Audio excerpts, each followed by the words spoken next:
And to that piece of lieutenant that's always on his podcast, bash us, him.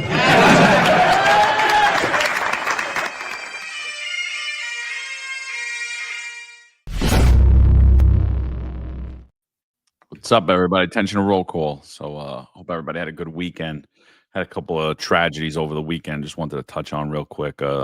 First, FDNY firefighter Patrick Brady was fighting a blaze in Brooklyn, and he had a massive heart attack, caused his demise. So, he died in the line of duty while protecting New Yorkers.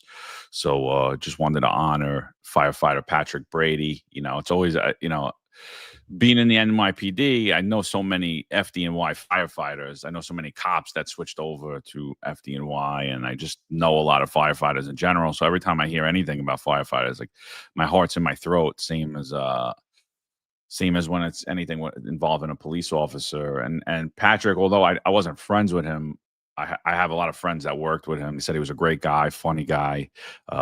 Terrible loss, 42 years old. So just wanted to honor him. Another tragedy coming out of the NYPD as well this weekend. NYPD Lieutenant Dial Jaswant. I don't know if I'm saying his name correctly, but he also tragically, it's being reported, he tragically took his life. NYPD lieutenant, I believe he had 19 years on. So just, tragedy after tragedy. So, while we talk about all this political rhetoric and all this banter, there's real things going on out here. There's real life altering scenarios that are happening every day on New York City streets. So we always got to keep that in mind. So I just, sorry to start off on a somber note, but yeah, it was just sitting on me. So Marlon, what's up, brother? Yeah, morning, bro. Morning, chat. Hope you guys had a great weekend. Our condolences go out to the families of Lieutenant DL and firefighter Brady. As much as we talk about politics here, and all these events that are happening in the city, guys got to take care of your health, and that that also includes your mental health. So,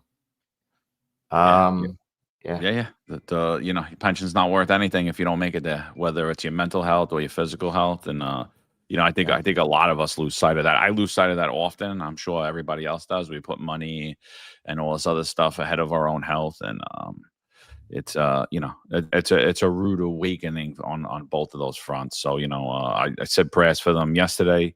I'll be praying for them throughout the week, and and for everyone in the NYPD and the FDNY. Terrible, terrible. Yeah, absolutely. So all right. So a lot of stuff's happening in the media now. There is like this huge buzz around Zohran Mamdani. Zohran Mamdani is causing an exodus of people to flee to Florida. He's causing an exodus of people leaving the NYPD. But for those of you that have been watching this podcast for a long time, you know that there's been an exodus. I mean, this podcast is a result of the exodus. Right. This podcast is a result of Eric Adams coming in and promising to lower the headcount of the NYPD through attrition. He weaponized the vaccine mandate. He weaponized really spineless Irish drunk men to go out and terrorize you guys, and it caused a lot of rift, and it caused a lower of morale. And so, it's just really disingenuous when people say, oh, everyone's leaving because Mamdani won the election. And, although I think that he could definitely make things worse, I just think it's clickbait and it's nonsense to be sitting here and saying, oh, it's because of Zohran Mamdani. And it's easy. And there's a couple of things in my head. I'm like, is it because they're trying to clean up Eric Adams' legacy so that he could come back in down the road and we could pretend that he was actually a good mayor and he was actually good for the police? Same what the mainstream media just tried to do with Andrew Cuomo. Is it that, or is this just political pressure from the Tisch family in the media to keep Jessica Tisch on as the police commissioner? I don't know. I've been thinking a lot about it. I really don't have an answer on it, but it's just disingenuous. And, I could easily put out there, I spoke to 100 cops and they're all retiring because of Zohran Mamdani.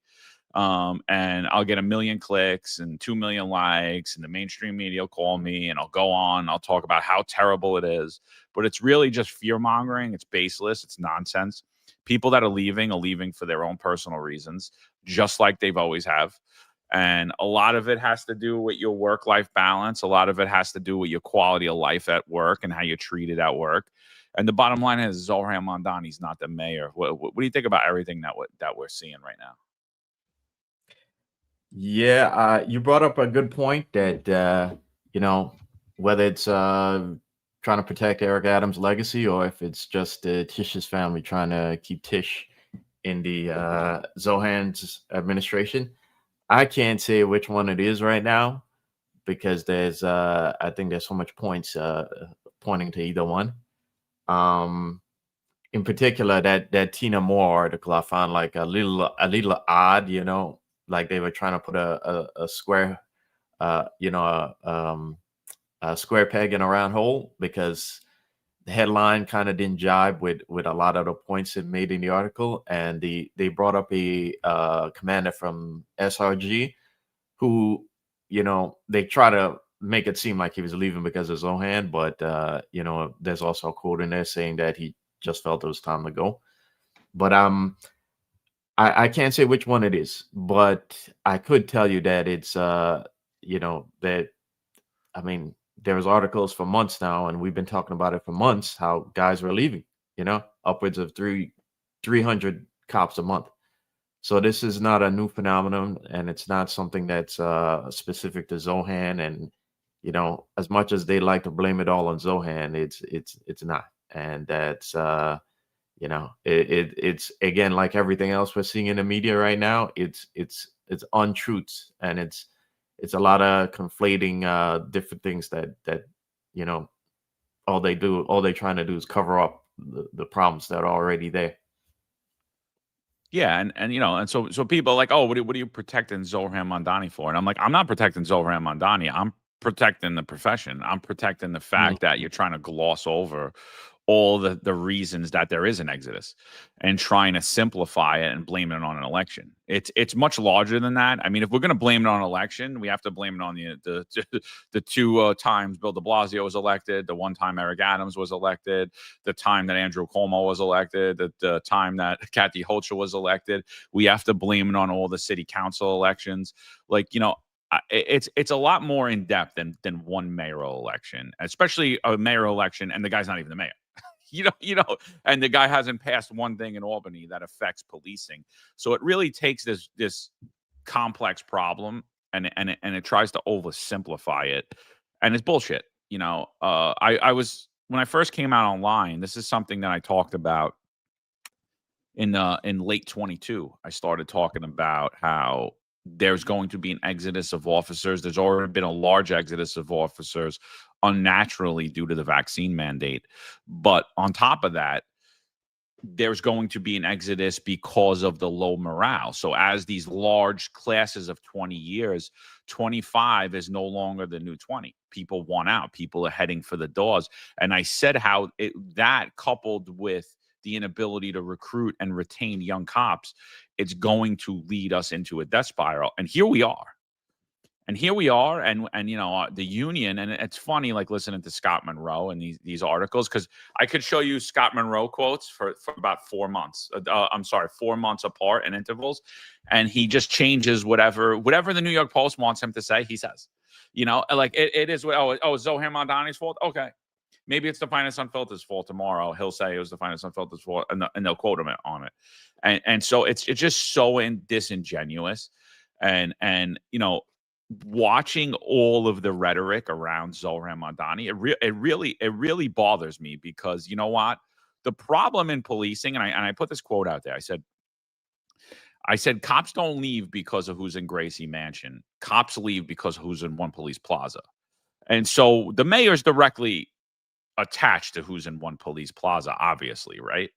But again, when you allow yourself to be used like a hand puppet, and you're going to do things to demonize your own people, to cause all of these factors, you're really the problem. So we're sitting here and we're going to pretend like cops are these most politically principled people in the world, and they're going to leave because they don't align with a mayor. Yet we had 2 back-to-back anti-police mayors, and they didn't leave. They left. They left once it got too hard for them. They left because either they didn't want to be medically raped, or they got sick of working 7 days a week, or they got sick of being abused, or they were forced out, or their chances of a career track were just taken away from them from bouts of nepotism, just passing them over and over again, and they just got sick of it, and they just wanted to change. They just didn't see it as a viable career and a viable profession anymore. So is that all a result of the mayor? Yes, it is all a result of the mayor. But at the end of the day, when you really look at it, it's men that are in our own profession that have caused all these problems, right? They've latched on to these progressive left Democrats. And honestly, like, I don't even want to call them progressive left Democrats. I don't want to call them socialists. It is what it is. I don't love the Republican Party, but this all falls at the feet of Democrats. This falls at the feet of the Democratic Party in New York. It's been one-party rule. The Republicans are non-existent, and people that claim to back the blue have watched this profession get deteriorated, and now they're going to sit there and just blame one election and say, oh, this is the death spiral that the NYPD has. Well, if you look back, if you look back in March, Scott Monroe at that time was talking about a brain drain, right? It was a New York Post article. I believe that article, again, was by Tina Moore. And I believe it was titled Brain Drain, saying how we were losing all these detectives. And in that article, it went on to state after September 11th, we had 7,000 detectives.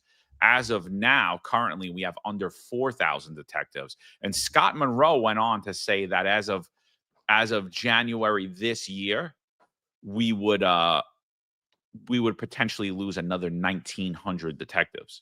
So, like, he already foreshadowed where it was. It wouldn't have mattered if Curtis Sliwa would have won that election. It wouldn't have mattered if Andrew Cuomo would have won that election. Doesn't matter that Zohran Mamdani won that election. We are where we are because of all the policies and the lack of leadership in the NYPD currently. Yeah. In that article, Monroe also he attributed it to anti-cop legislation to push left-leaning city and state politicians. What's funny about that is, after that article, he then went on to create that coalition that pushed for Eric Adams' reelection, and subsequently as we told him on the show, that wasn't a good idea because Eric Adams was so far down in the polls that it was unlikely he was going to win. And what happened? Eric Adams eventually dropped out because, again, he had no shot of winning. And here we are. Scott is trying to put it on Zohran.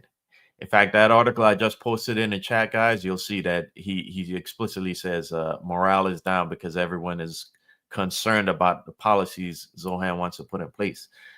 I mean, that's great and all, but Scott, Eric Adams put those policies already into place. Okay. All Zohran is going to do is add more money to it. And as we told you many episodes ago, and as we walk through the policy documents, Zohran says it himself. He's going to up the budget on a lot of things like the violence interrupter program. So when I see this now, I can't help but think that this is Scott trying to do his best to divert from his support of Eric Adams, that coalition nonsense that was failed, and the fact that these problems are already existing, in the department. Now, don't get me wrong, we're not defending Zohran, and we already we've talked many times before how he just has rhetoric and no actual policies when you ask him about it, nor ways to pay for it. And he likes to smile at you all the time and seem jovial, but there's no substance behind it. So we're not defending Zohran. What we're simply saying here is that the problems exist already in the NYPD that are pushing cops to leave and that are driving down morale. Scott himself said it a while ago, and yet he continued to lend support to Eric Adams, who was at the helm of these problems. Okay. So now for him to come in and say that, morale is low because guys are worried about Zohan is a little disingenuous. Guys are morale is low because of the way things are in the department. Okay. And you can complain all the time about issues, but you don't do anything about it when we ask you to. You don't step up for me. You don't step up for all the cops that were pushed out or forced to vest out, like John. So what exactly do you do? Besides run cover for like politicians like Adams. They don't do shit. I mean, that's the whole thing. And honestly, I think that was about the third or fourth article that Hendry, Turco, and Moreau been quoted in, saying the same exact things, over times. But now it's shifted to, it's Zohran Mamdani. And so, I shout out to Pat Hendry, though, because I got to say, Pat Hendry, if you read Pat Hendry's quote, he said not that he has a plan for it, but at least he's honest about it. He says the problems in policing have been happening over years, and they need to be fixed now. Well, we've been telling you that, Pat, since way before you got elected, dude. So, and I think we've presented a lot of different, thoughts and ideas on how to stop that and how to make the profession better. And it fell on deaf ears. And then even when it comes to aligning with anti-police politicians and who to stay away from and who you should go towards, I forget who it was. It was the former PBA president's brother said, finally a good post for me about like some post I put out because it wasn't related to the mayoral election. And I was just like, well, sorry, dude. Sorry that I tried to get a mayor in that was going to fix the CCRB. Sorry that I tried to get a mayor in that was going to bring back competent leadership. Sorry that I tried to get a mayor in that was going to give a career path to the rank and file of the NYPD. Sorry, I was working to get a mayor in that was going to bring back morale in the NYPD and ultimately restore this as a career path for youth and have people come in and which would lead to New York City flourishing, New York City being a safe, New York City resembling the city that it was 8 years ago. Sorry I tried to do that. Maybe, just maybe the union should have did that. Maybe the union should have been doing that. But nah, instead they doubled down and they said, 300 cops a month are leaving under this administration. And if you think about it, guys, like put it into perspective, Mikey G keeps asking how many cops are resigning today. I can't give you the number today because obviously we have to wait for the orders to come out. But I could tell you that over 300 cops in the NYPD have been retiring a month, and that has been happening for over 3 years. So just put that into perspective. Every month, an entire precinct in the NYPD retires. When we had 10 years on, when we had 12 years on, when we had 5 years on, people didn't retire in droves with their classes as soon as they hit 20. You had guys leaving 20, 100%. But you had a lot of people stay. I was staying. Marlon was staying. Eric was staying. Like, I now everyone I talk to that was planning on doing 25 or 30 years, they're gone. I mean, we have inspectors leaving before they hit 20 years. We have captains leaving before we hit 20 years. We have lieutenants leaving before. That never happened. It wasn't a thing that happened. So like Shell's constantly, now that he has all the solutions, now that he retired 2 days ago, now that he has all the solutions, he's constantly out there saying, he's constantly talking about how, all the reasons that this is happening and how to fix it, but yet he did nothing while he was in there. And so, honestly, the reasons that he's even presenting are disingenuous. So we're just hearing all of this nonsense, and we're just all turning a blind eye to the fact that this job is going to it's not going to exist. Policing in America is on a heavy downturn, and what they're trying to do is push it towards more of a violence intervention, civilian police force type, where they're not going to be guns. And like, I'll be honest with you, I've had my issues with the police growing up, but as an adult, I love the police. I think I think it's one of the most valuable resources we have. I love knowing that my kids could ride the bike. I love knowing that when someone's doing up to no good, that there are men out there, men and women out there willing to go out and get them, breaking into houses. I mean, like we're literally on a downturn here in policing, and it has everything to do with DEI and has everything to do with the demonization of law enforcement and the legislation and the politicians that we're putting in place. But it's really us eating ourselves. We're doing it to ourselves. Our unions are turning a blind eye, and our leadership is turning a blind eye. And then the pundits out there, they switch on a dime too. They just go with the media narrative or whatever is cool. And like, sorry, we don't really do that here. And that's why, and that's maybe why our numbers don't fly. But it is what it is. Like if we continue in this mind frame, in 20 years, we're going to be sitting around. Every cop's going to be a traffic agent, and crime's going to be everywhere, and nobody's going to do this job. The quality of your service in New York City currently is horrendous. Horrendous. Yeah. I think again, I think that's deliberate. I think the model. I said this a while ago. I think the model they want is something akin to the British, or you know, in the UK, where you have, you know, the cops on the street is maybe some unarmed guy, and then when things really get thick, you call in the guys with the firearms. And I think, you know, I when I see all the DEI and all the progressive stuff that's been pushed over the years, I see, and I look at the end game for it.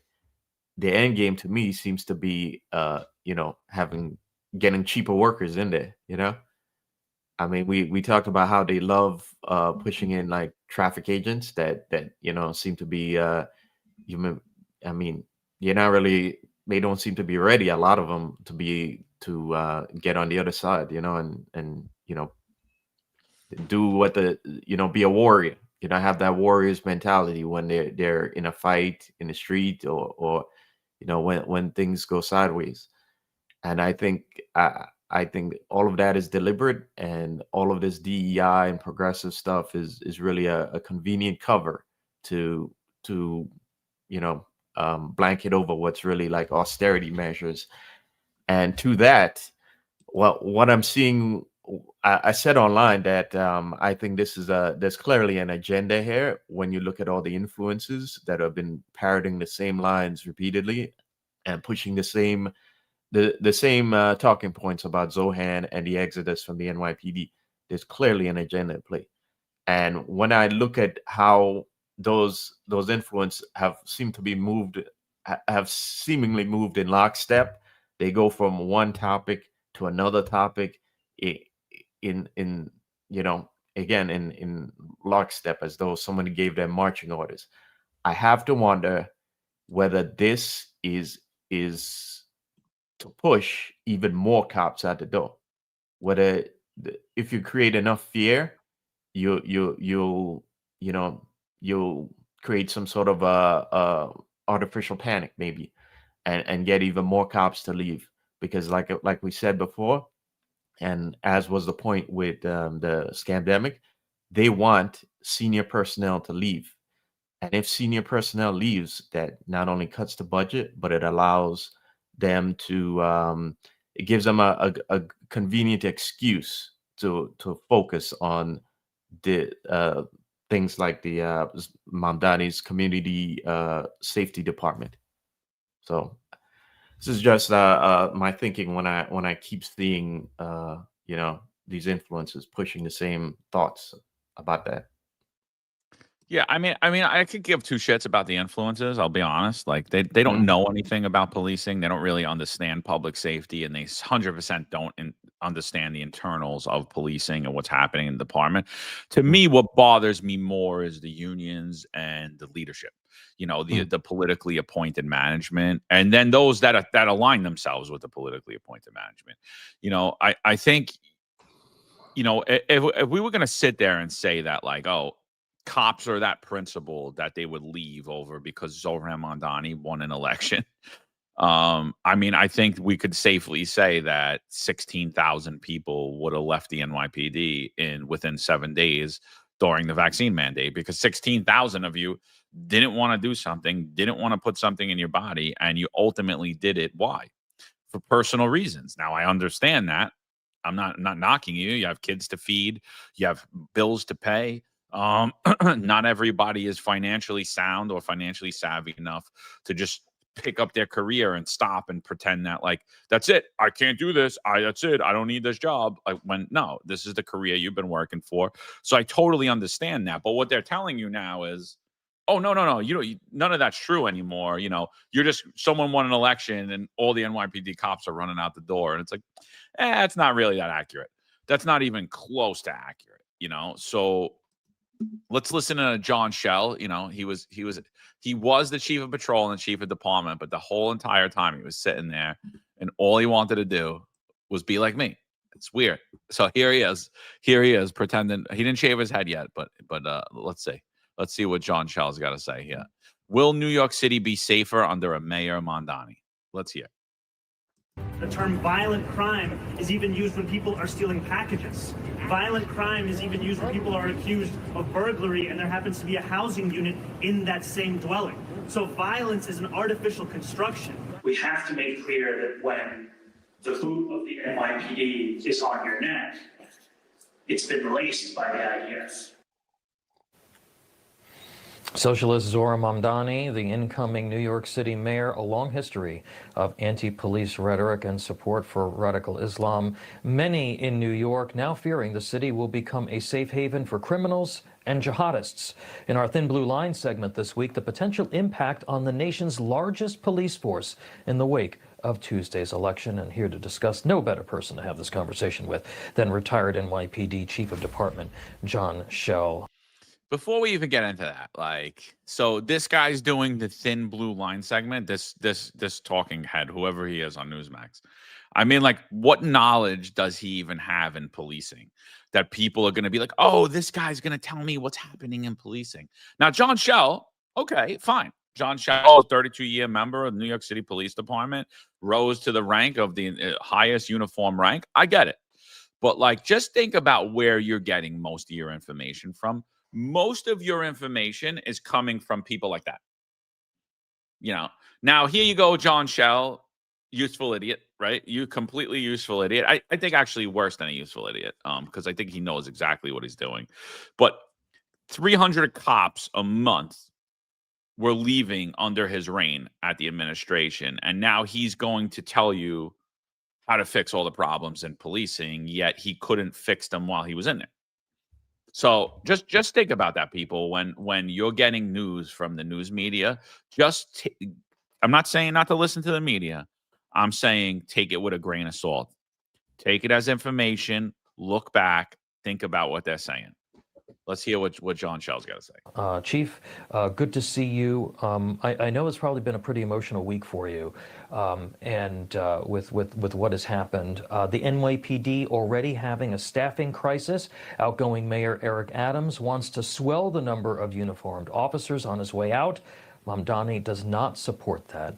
Do you think we will see retirements and resignations in the coming months, and about how many? Well, so right now, there's about 4,000 cops that could leave. When I say cops, every rank that can leave in January. Now, will there be a mass exodus? It remains to be seen. But I've been very vocal on the points that, who he associates with is the SA. What his rhetoric has been well documented, although he apologized. Okay, fine. But the policies he's looking to put in place, by his own words, are very disturbing.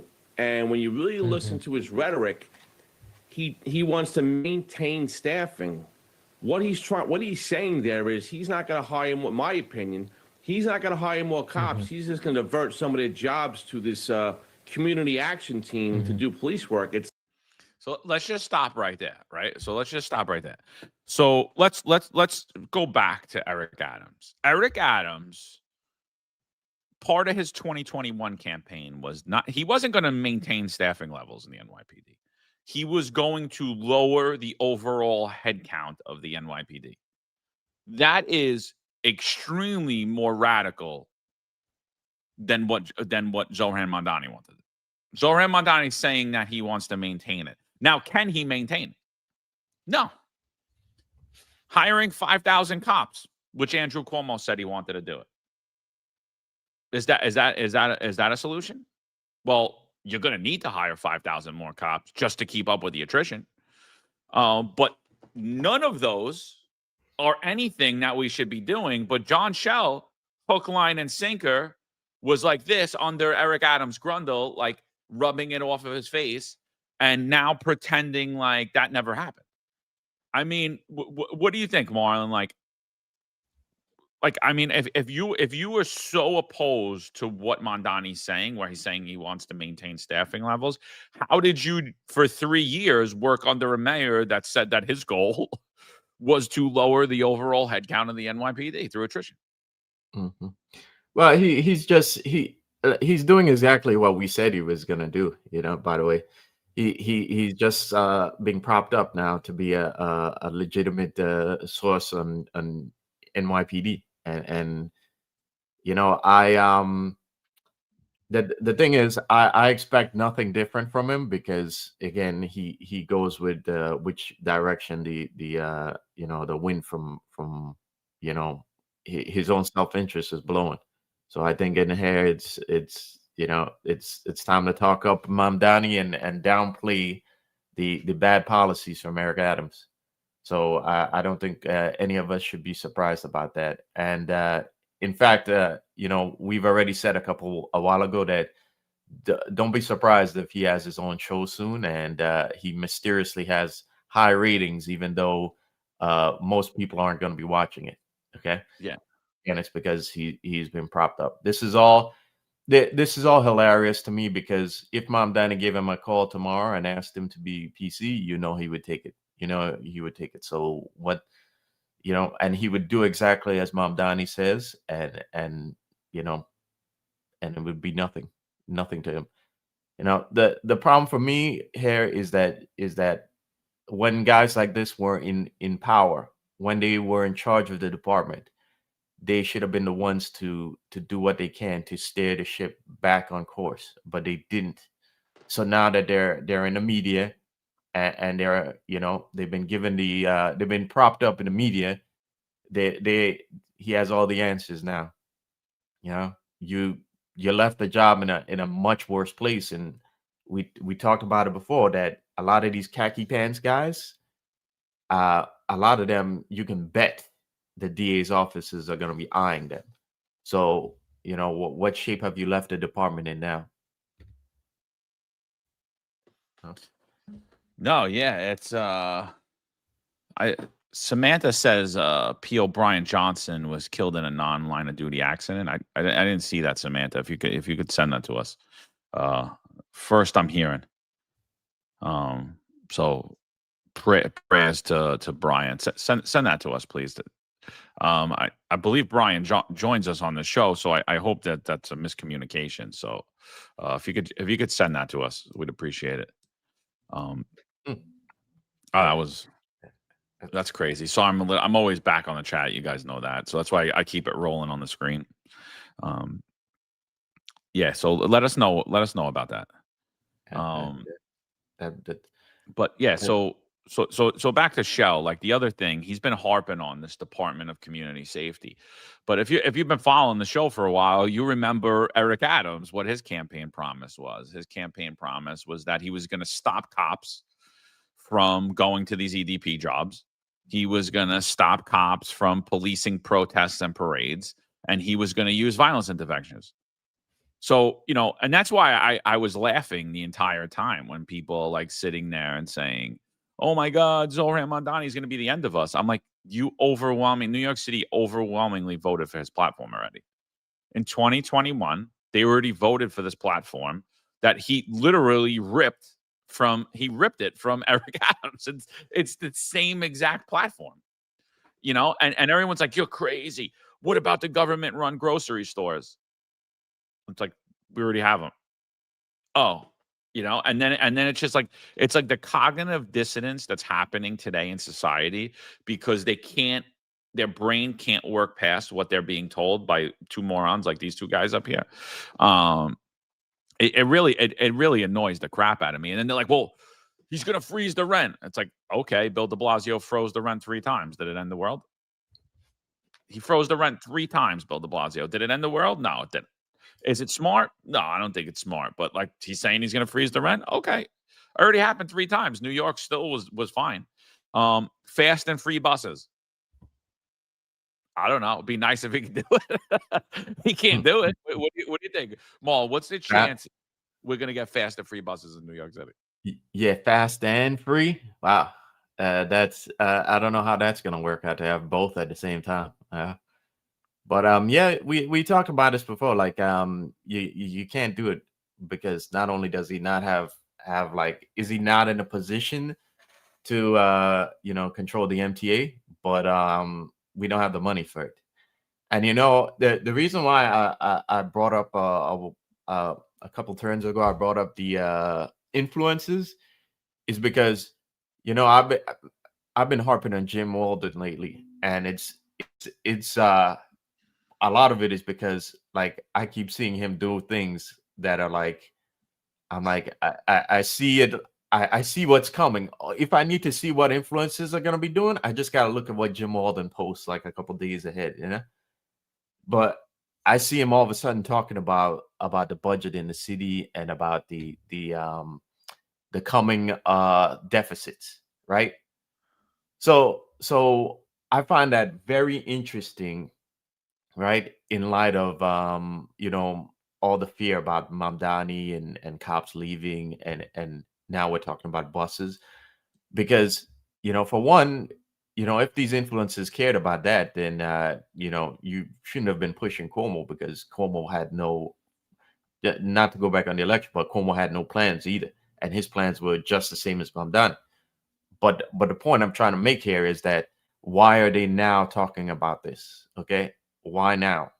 Okay, and again, I go back to the fact that what I think they're all trying to do here is get the conditions ready for them to make further changes that diminish the quality of policing in the city. Okay, by basically saying, oh, we have no choice but to do this because of the budget, and I don't like it at all. Okay, so to go back to what you said about the buses, those ain't happening because we don't have the money for it, guys. Yeah, and Hochul said she's not on board with it either. So it's like, Okay. And then even the raising of the taxes, Hochul's like, I'm not doing that. You know what I mean? So he has no ability to do that. Shout out to Pat Donahue. He's stuck in an airport in South Carolina on a delay. So quick little story. I was supposed to fly out of Newark, right? And they kept delaying my plane, and it was windy and shit. And everybody that knows me knows I'm not a big fan of flying. So I was like, you know what? Screw this. I'm not sitting around here. I had like I had a few hour delay. I went to the 6th car rental. I was like, you have any cars I could drive down to Florida? And the lady's like, all I got is this V8 convertible Mustang. I was like, deal. And so I rented I canceled my flight. I rented a Mustang, and I just drove back. I see why people like Mustangs now. I see it now. I see why people like muscle cars and sports cars. I love my pickup truck. I have a sick pickup truck, but it was a lot different feel driving a Mustang up. So if you keep getting delayed, Pat, it's not that far. South Carolina's not that long. Yeah. Good thing you did that, because you might have been still there waiting on your flight right now. Yeah, I was like, screw this. My wife was like cursing me out. She's like, what are you kidding me? You're supposed to be home in 3 hours. I was like, well, I wasn't going to be home in 3 hours anyway. I was like, I kind of just want to clear my head anyway. So I just, I was on put a Pandora on Wu-Tang radio, and all 95 down to Florida. So a good time. Yeah. So question for you, John.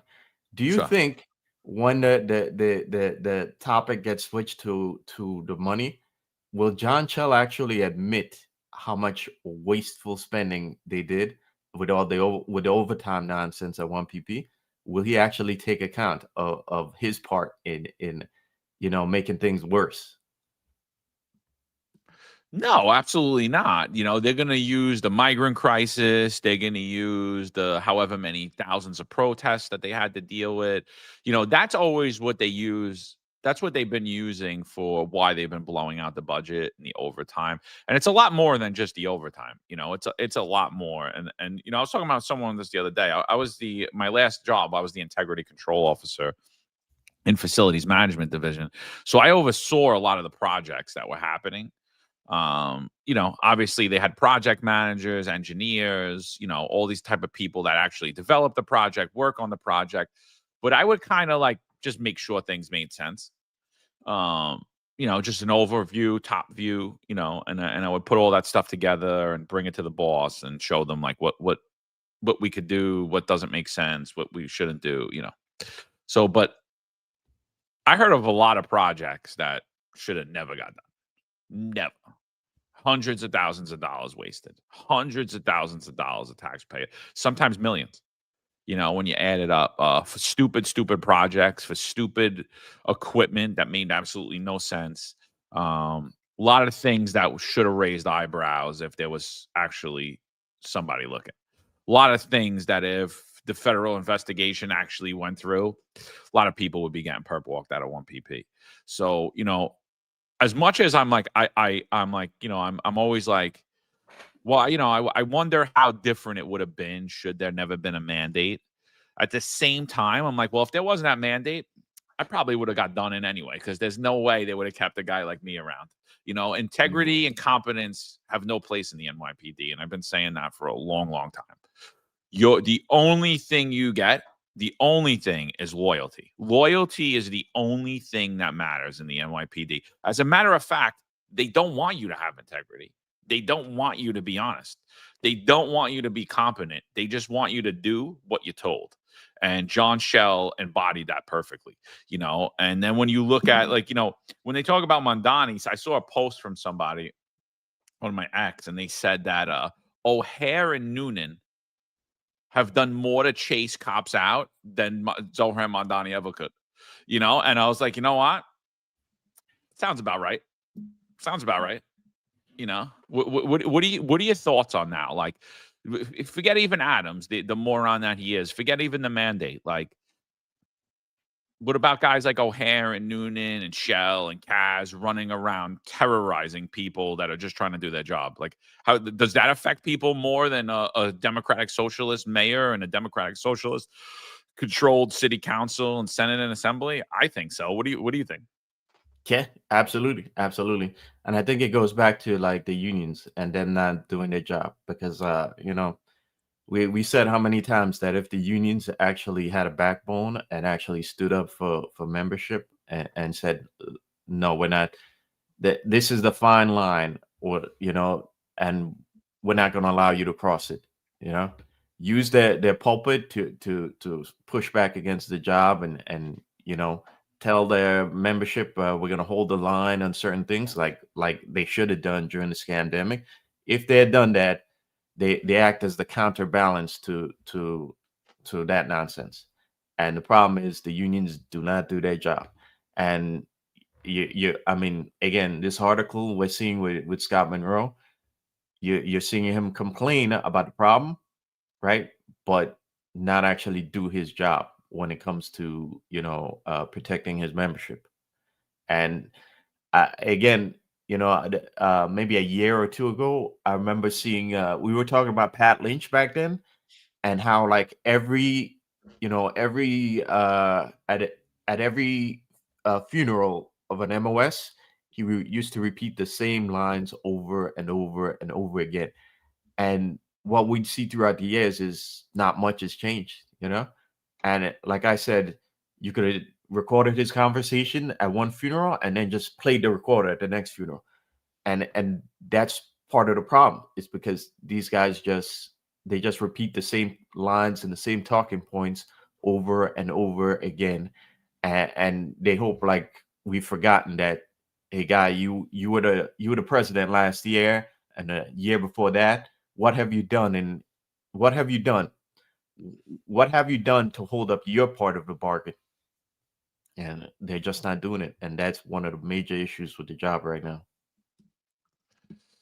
All right, let's go a little further. Let's see. Let's be educated by the guy that retired 2 weeks ago and now has all the solutions. Let's see what else he's got to say.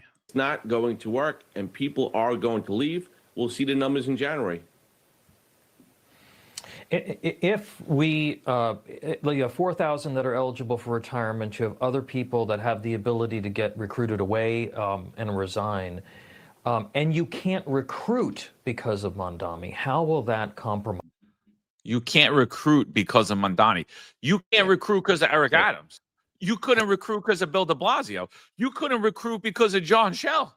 You couldn't recruit because of Kaz Daughtry. What do you like? What do you think about that? You can't recruit because of Zohran Mamdani. Yeah.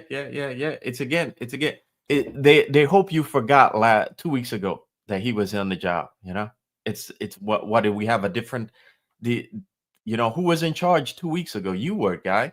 You were the chief of department. What did you do? What did you do to leave the department in a better condition when you left?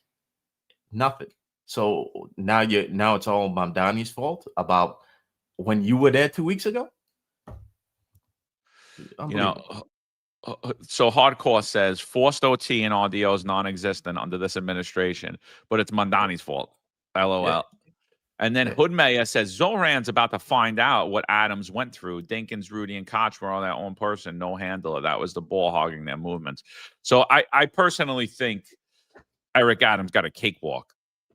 Eric Adams should be in jail right now. I mean, so like that's one. I think Eric Adams got a cakewalk in the media. I think Zohran Mamdani is going to get a rough go at things in the media, and it's well deserved. But you got to pay attention to what it is and how much of the problems are really being thrown on his lap. Like I really think that Eric Adams came into the New York City as the mayor. He came in the most ideal situation.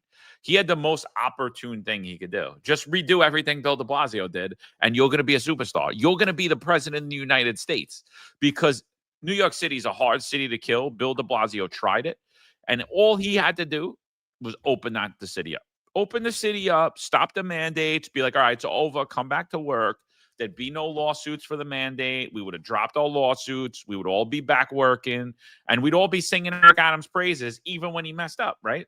We'd be like, you know what? Yeah, he sucks with this. He's incompetent with that. He's a clown, but at least he's trying to do the right thing.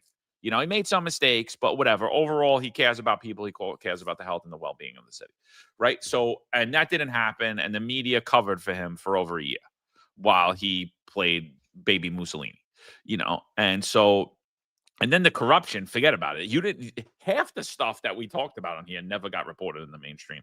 Half the stuff that was happening doesn't get reported, so that's the other thing. It's like, I personally think Zohran Mamdani, it's gonna be fun in the media. I mean, you already see it. Everybody's blaming everything. So the lack of recruitment now is because Zohran Mamdani won the election. You get that? No one even knew who Zohran Mamdani was in February when we had him on. But now it's because of him that 300 cops are leaving a month and the NYPD can't recruit. Got it. And this is why they're the fake news media. Let's hear what John's got to say about this one. Public safety in the nation's largest city.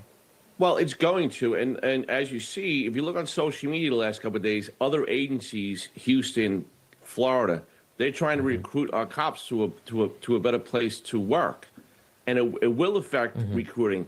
If the Civilian Complaint Review Board will get the power to adjudicate complaints against cops, that'll be the deal breaker. And just for the audience, the police commissioner now has the last say. He wants to bring it over to that agency. That will be catastrophic for this department. No one's going to come on, and people will leave. I can guarantee you that. So let's talk about that point real quick.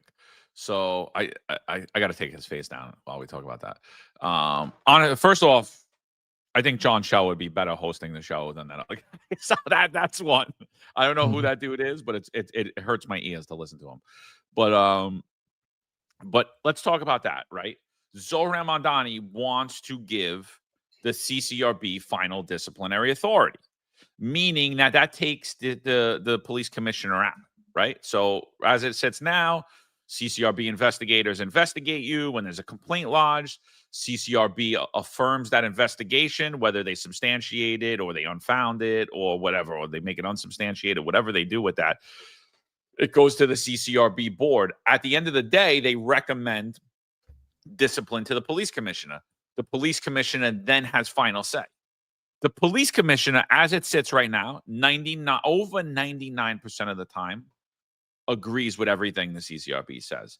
In very, very rare circumstances, and I'm talking about like a handful a year, like maybe 5. So probably 0.001% of the time, she disagrees with the CCRB. Why? You think that's happening for just any Joe Schmo? You think that's happening because you were a good cop and you didn't go sick and you did your job and no. You know who that's happening for? It's happening for people who are politically connected. So the only difference with Zohran Mamdani giving this final disciplinary authority to the CCRB is the Nepo babies now have to deal with what the average rank and file members of the NYPD had to deal with. Now, do I think that it's a terrible idea to give final disciplinary authority to the CCRB? I absolutely do. Because the board appointments of Bill de Blasio and then the board appointments of Eric Adams, and I'm sure it will be followed up, even though it's not, I can't really say, but I'm sure there will be radicals appointed to the CCRB board under Zohran Mamdani. But there are radicals to the CCRB board right now under Eric Adams. They are coming against you right now. Nothing is changing with any of this. This is just more of the same, and it's been happening the entire time that he was the chief of patrol and the chief of department. But it was okay because of him and his boys in the khaki pants. They got out of all the CCRBs, while guys that actually did absolutely nothing wrong, didn't punch someone in the face in handcuffs, didn't try to curb stomp someone's head into the ground, didn't actually beat the shit out of perps for absolutely no reason because, they got small little whatever and they need to prove themselves when there's 10 of them and there's only one person. Those guys will no longer be protected, so it'll be detrimental. Like, come on, give me a break here. Yeah. And it's good to keep in mind that the CCRB votes higher, majority of them high 80% or low 90% against cops. Okay, so again, the conditions are already there, and what did John do? What did Chell do to leave the job in a better condition than when he got there? I see comments in the chat about the forced overtime and the no RDOs. And again, guys, the department has clearly the department has a shortage of manpower, right? So what has the job been doing to keep guys here? I brought this up a couple times before. You could have easily brought us back, when the job saw that crime was starting to go crazy again. And then they started pushing for the khaki pants guys around the fall of, I believe, 2023. You could have easily brought us back, okay? And it would have been a lot easier to do back then than it is now when you have there's a lot of issues related to bringing us back, like, pensionable time and all that, right? And interest and all that stuff, right? And did they?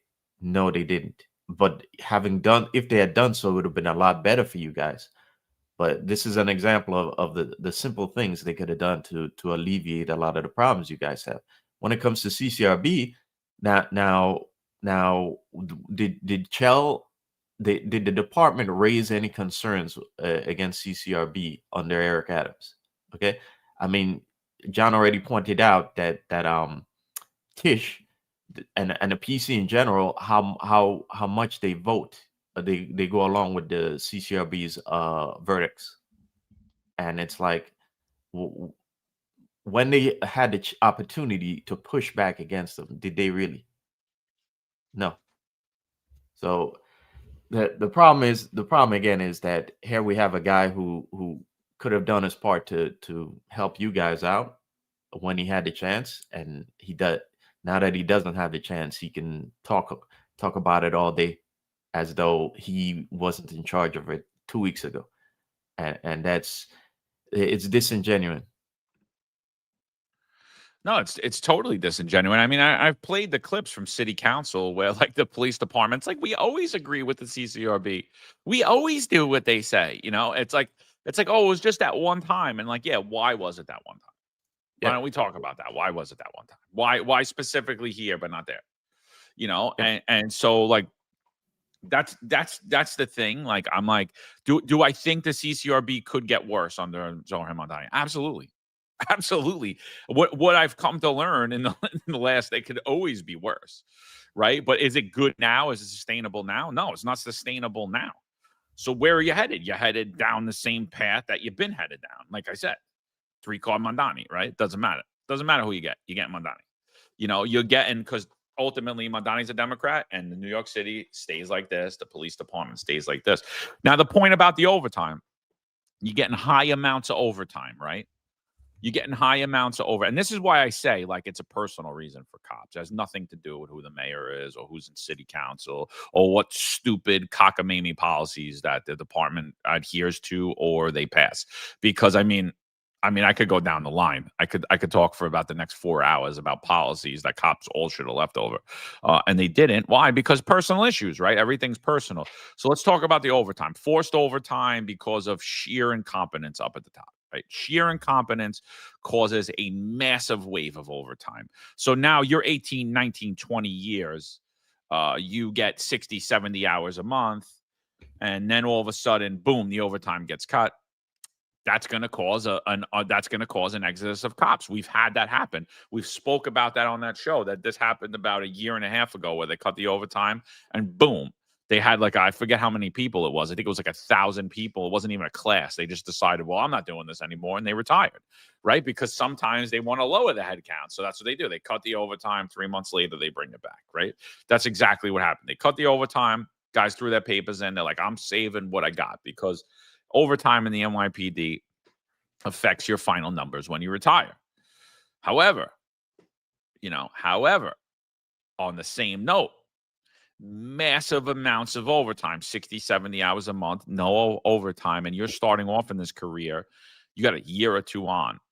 Could you see yourself doing 25 years in the NYPD, working 7 days a week, and the only days you have off or your vacation, which you only start off with 3 weeks now? No. And that's hindering the department's ability to recruit and retain more than, listen, there's always going to be attrition. Guys, once they're eligible to retire, some people are going to take that. Oh, I heard a lot of people. I came on this job to retire in 20 years. I'm retiring in 20 years. I'm going to go do something else in my life. God bless you. That's your right to do that, So, and then some people wanted to maybe stay 25. They're at 23. They cut the overtime. They're like, I'm not getting back to this number, so I'm just going to pull the plug. Absolutely happens. But over 50% of the job at this point has under 5 years on the job. So you guys aren't really what matters anymore, and they know it. Now, does your knowledge and experience matter? Yeah. Could it be easily replicated? No. But they already showed us under this administration that they don't care about competence. They don't care about experience. They don't care about talent. They don't care about dedication. The only thing they care about is that you're loyal to them, whatever they do, whatever corrupt actions or ridiculous actions, that you're going to sit there and buy the whole time for it.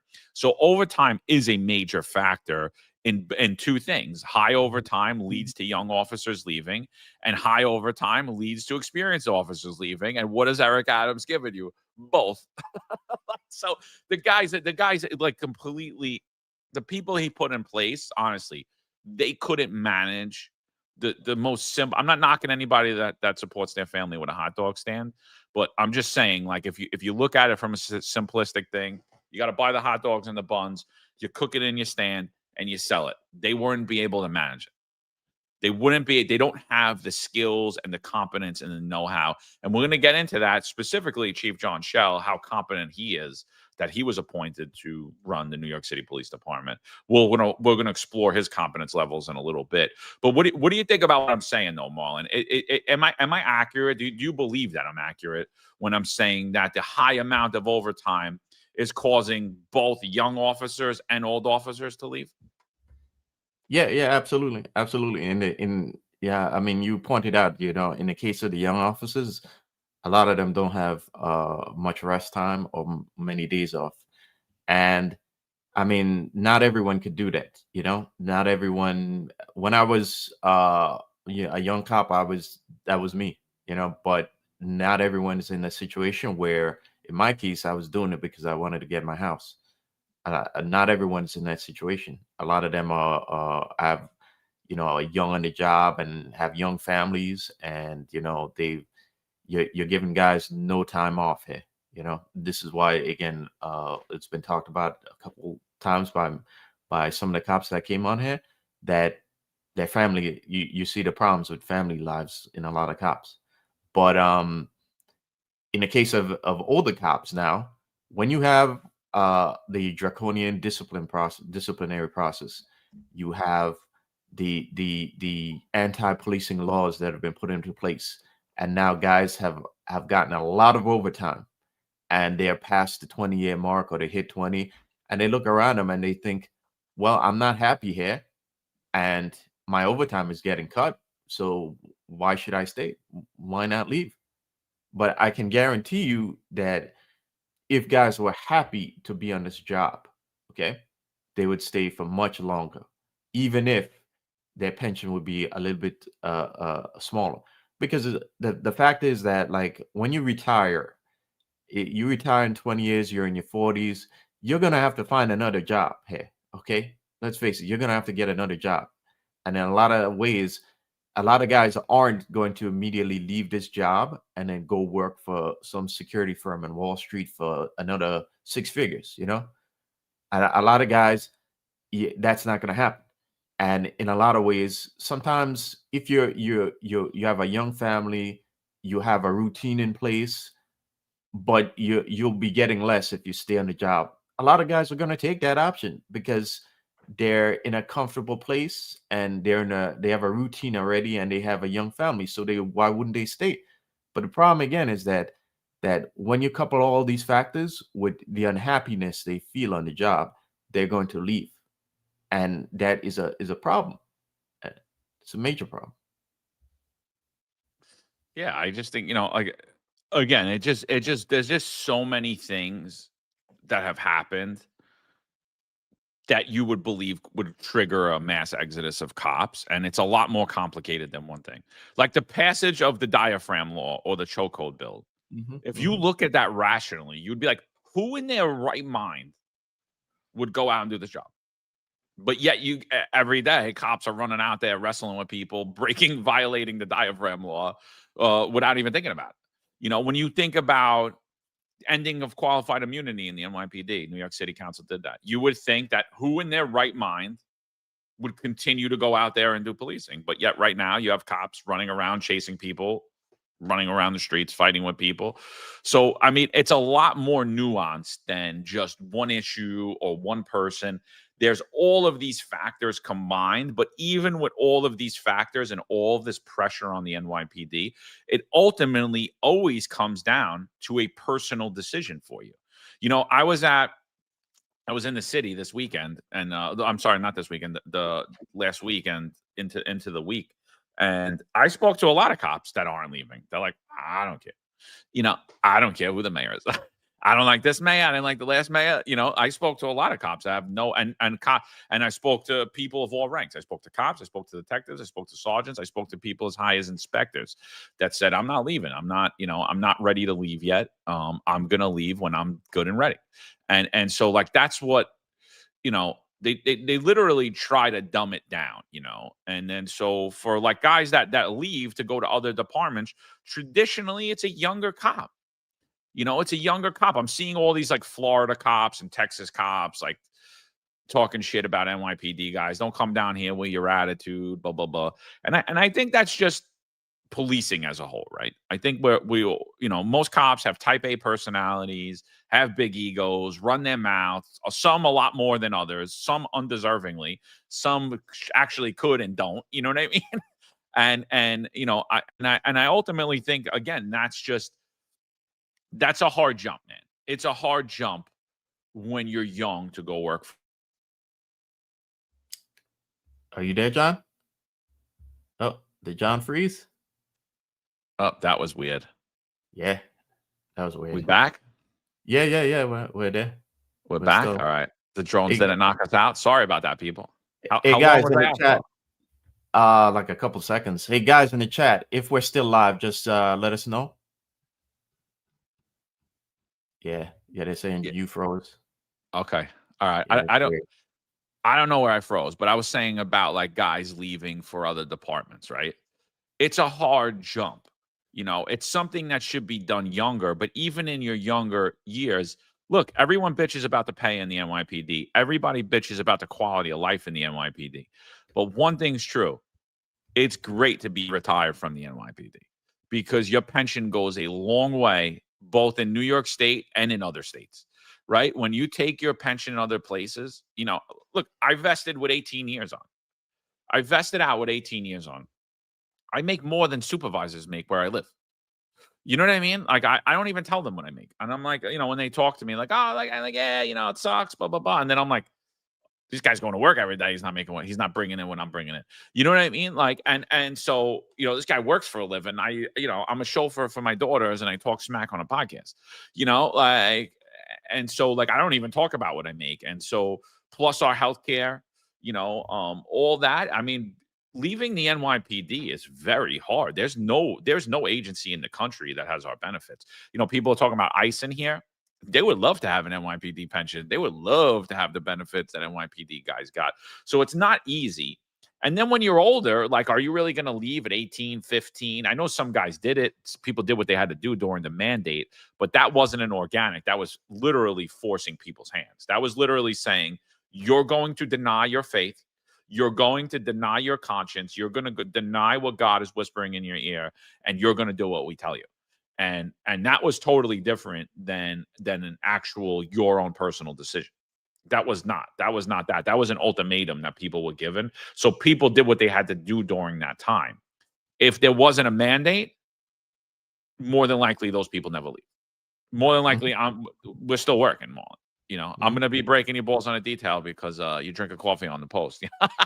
I would never do that, by the way. I would never do that. I'm making fun of well, if we get to it, I'm making fun of some inspections lieutenant wrote a cop up for drinking coffee on a 12-hour post. Like, ridiculous. Even if it looked terrible, I'd be like, yo, dude, hide the coffee in between shit. Just make it look good.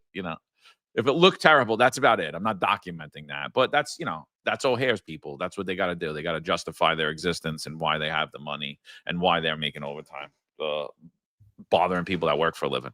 Absolute joke. So, but yeah, so like in that time, I think, it's easier to make that switch. But like 18 years on, I mean, I don't switch. I got offered Jacksonville, St. John's. What was the other one? The FDLE. And ultimately, I'm like, you know what? I'm a good cop in New York.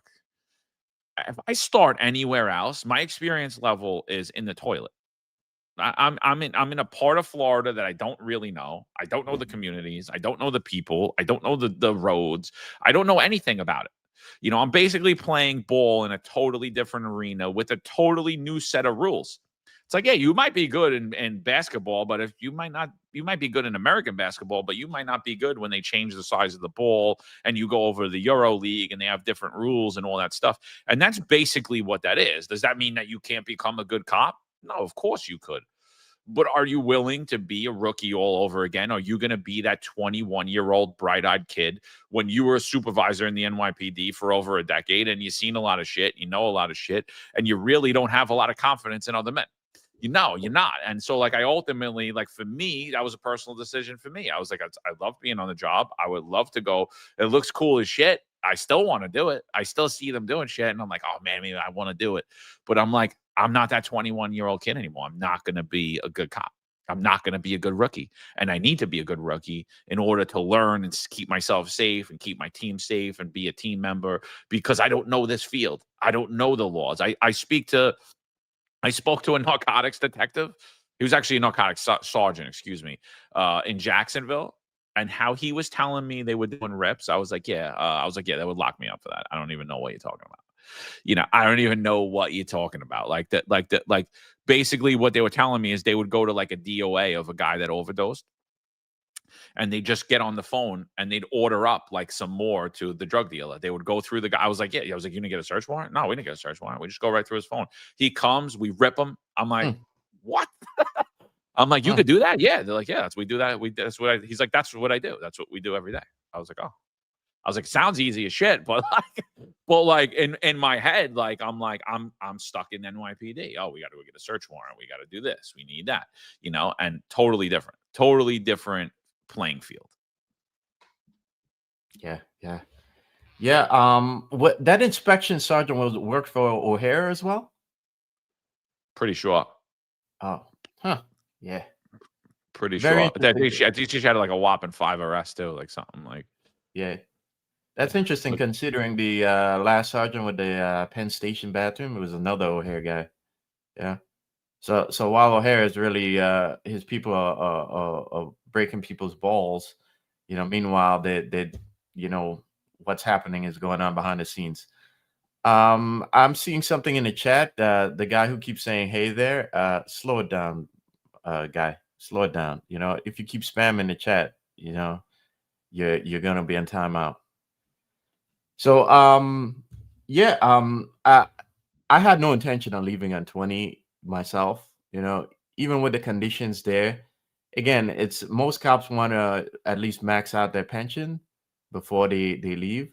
And again, like I said, when you reach like our time on the job, you're in a comfortable position. You've gotten used, you kind of know how the job maneuvers, even though, like we said, at any moment they can try and screw you, and they change the rules when it's convenient for them. Again, like in my case where I didn't have a department truck, but I had no intention of leaving at 20.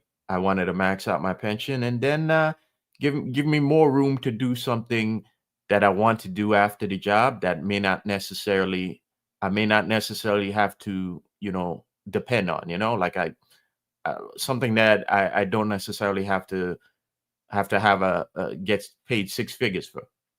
In fact, I used to joke that when I retire, I'm gonna be that guy at the beach, that guy at the beach who's just who asks you if you want me to draw your picture for like $10, But it's true. It's true. If the conditions weren't like they are, guys, a lot of guys would not leave, and I don't know what it's going to take, considering the problems we noted already with the job and how the unions aren't doing their part. I don't know what it's going to take for things to change around again. But there's simple things that could be done, and including like not having Chief O'Hare's guys bust your balls. But it's not being done. Jeff, it's not that easy, Jeff. Okay, I know a lot of people are telling me just go back, but it's not that simple. Okay, it's 4 years of missing pay, 4 years of not contributing to my pension, and as I've told many people, I have to build a legal wall if I go back, because the job, since I'm now on social media and on a podcast that criticizes a lot of the problems on the job will absolutely try and get me. So I'll need to build a legal wall to protect myself when I get back there. And I cannot do that if the job is not promising to at least give me back pay. Yeah. So, I mean, there's a lot of things with that. So Eric Adams, 4 years later, is now deciding he's going to end the New York City's vaccine mandate, and he's going to allow people who are terminated to go back to work. So there's a lot of questions with that, obviously. I take that as I'm not eligible because I technically does say I voluntarily left, even though I was given an ultimatum. There's a hearing on the 15th. We're going to attend. We're going to ask a lot of those questions. They have no idea how any of this is going to work, by the way. I've asked everyone. They're like, no, it's good. You just go back. But I'm like, it's not that simple that you just go back. Like, where is Marlon starting with $0 pension? And so, like, what do you mean he's just going back? Is he just walking back and now he has to do another 20 years to build up where he was at? Because that's what it sounds like to me. You know what I mean? And there's a lot of different issues. They're saying you retain your seniority, but how could you if you're going back to the point that you were? Like let's just take me, for example. I vested at 18 years. If I went back today, I would be at 22 years. How does that work? Now, so what? And then what? If how am I maintaining my thing, but I still have 4 more years, whatever it is. I still have 4 years to go, whatever that time frame is. Like, we don't know what that is. So we're gonna. Oh, it's the 19th, Urban Torn said. Yeah, Okay. the 19th, yes. November 19th is the hearing. So we're going to look into that. We're going to see what it is. Obviously, once with that hearing and more information comes out, we'll let you guys know and we'll talk about it, and then we'll have a discussion, because if it is feasible, then I agree. I think that Marlon should go back. And I think everybody should go back. I think everyone who's eligible should go back. Do I think it's a slap in the face? I absolutely do. Do I think that Eric Adams is a piece of shit? I absolutely do. I think, honestly, he should just settle the cases or compensate and reinstate, and have us compensate, reinstate, have us drop the cases, or settle the cases and still restore the terminated guys. Like, because it's bullcrap. Because in end of the day, Marlon is looked at as a terminated officer. His if you look up Marlon, it says terminated non-disciplinary. Never happened in history. Was terminated without a department trial. Never happened. I mean, if you want to talk about leaving the NYPD, that Marlon's case is the reason people should have said, I'm leaving. Like, you could just fire me without charging me with anything and without giving me a department trial. And that's exactly what they did. And Scott Monroe was twiddling his butt, like playing around with his butt, and then giving quotes to the New York Post, and still hasn't done a goddamn thing about it. And either has anybody else. So we don't know how legit this is. The other thing is, I reached out to Zohran Mamdani. And the reason I reached out to Zohran Mamdani, because a lot of media has been calling all of us for quotes and calling us for interviews about this.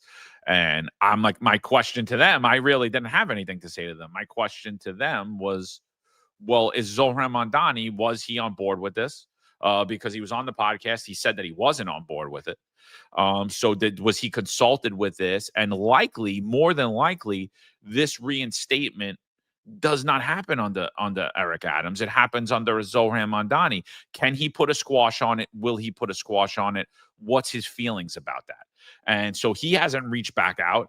And so we really don't know. But to me, it looks like a last minute FU to all of us. And it's actually never going to happen. Just like Eric Adams isn't going to raise the headcount of the NYPD 5,000. And just like he didn't register 1 million new voters and become the mayor. To me, it looks like a lot of gaslighting. So, I've been telling everybody, like, if it's real, I think you should go back. But I don't know that it's real. And I'm not saying that this isn't a political ploy. All I'm saying is, don't get your hopes up. Corvette Tony says, would I go back in the bag again? I would absolutely go back in the bag again. I'm not afraid of this job. I never was. I do things right. I do things righteously. I do things that make me put my head on the pillow at night, regardless of how the job's going to react to it, a politician's going to react to it, or the community is going to react to it. I do things legally and by the Department Patrol Guide. So I have no problem. And I still know the department rules and regulations and law better than most of the people who are doing it right now. And I could tell you right now, I was a much better supervisor than most of the people that are doing it right now. My people always loved me, and so I have no issue with going back. I would 100% go back. I would have always went back. This wouldn't have been an issue. This wouldn't have been an issue. This is Eric Adams. We should have all been back. Again, Eric Adams, John Shell, all you guys, you created the Finest Unfiltered. You created the thing that you hate. Right? Because, like, where was I going to go? I had nowhere to go. My staunch Republican Congress people and state assemblymen and city council, you know what they did to me? They turned their back on me and they told me, just go get the shot and stop being a PUSSY. That's what they told me. Right? Just go give up all your rights, go be a patriot and do the right thing. That's what they told me. So, I mean, I don't know. RH says, laughing my ass off, John believing in this ridiculous romantic idea of the job, delusional loser. All right, RH, at least I had a job, dude. At least I had a career. I've done this for 18 years. Marlon's done this for 16 years. Like, what have you done? What have you done in your life? That's the thing. I love people who criticize cops. And I don't care. You could take the shittiest cop I ever met in my life. I could take the shittiest cop I ever met in my life. Guy that literally goes to work, takes up space. That guy has done more and made more decisions than 99.9% of everybody walking the face of this earth. That guy has done more in his life than 99% of you. And now I want to talk about guys like RH. you would hope that in a decade you would experience and know and see the things that person has saw in a month. So shout out to everybody who was ever a police officer, firefighter, EMS, out there in the fray, big city, small town, whatever it is. People like our age could only play video games and hope to to have that kind of life. Yeah, we don't all have a trust fund like you, RH. Yeah. These are some of the simple things the job could have done to kind of help morale. A lot of cops won't talk about it, but you best believe that the decision they had to make to get the shot is still weighing on on them right now, and it still affects morale. Okay, because I think a lot of them lost faith in the job at that point. So these are simple things the job could have done to impact morale and help it get back to where it help right the ship. Okay, and they didn't do it, and instead they left you guys out there to work harder with less, to have less time off, and with the continuing anti-policing laws that they expect you to police under. So it's terrible. No, yeah, sick. Yeah. All right, let's keep going. So who's that? Someone said, he said John said he's the best at everything. Let's go on. Me, listen, I got a lot of similar traits to Shell. I'm not gonna lie. It is what it is. We both grew up in Brooklyn, went over to Staten Island. It is what it is. But all right, let's finish up this interview. Let's see what he's got to say here. Yeah.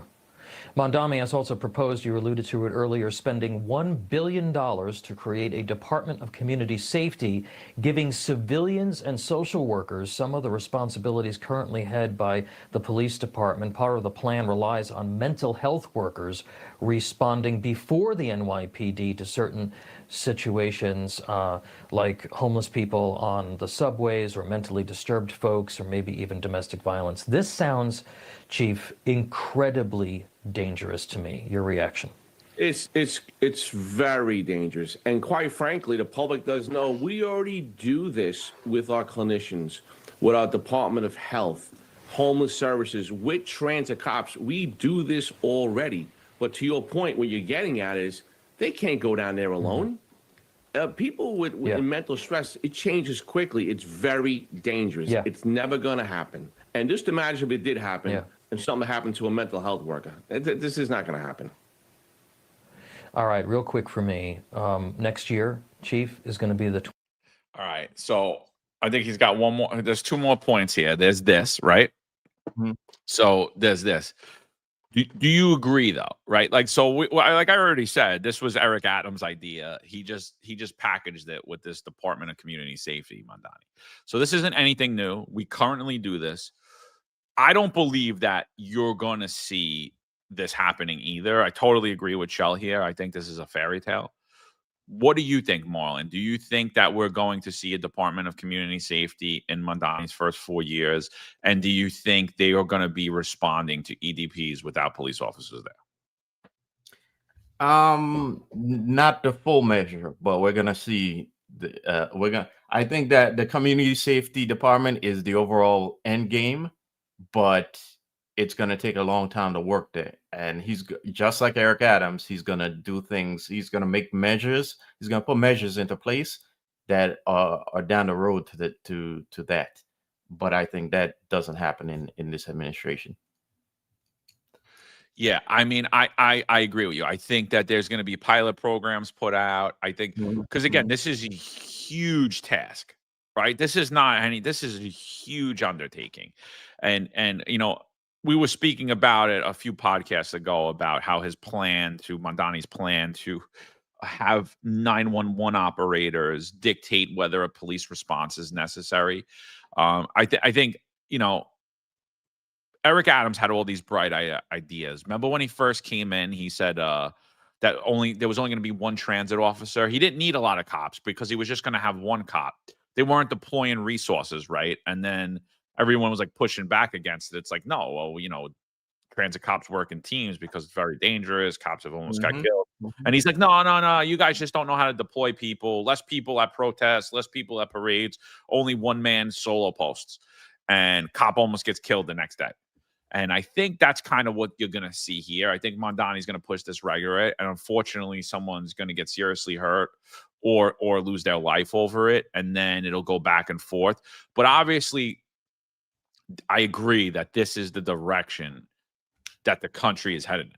This is the direction policing is headed in. It's not just New York. It's not just Eric Adams that was taking us down this road. It's not just Bill de Blasio. This is the play.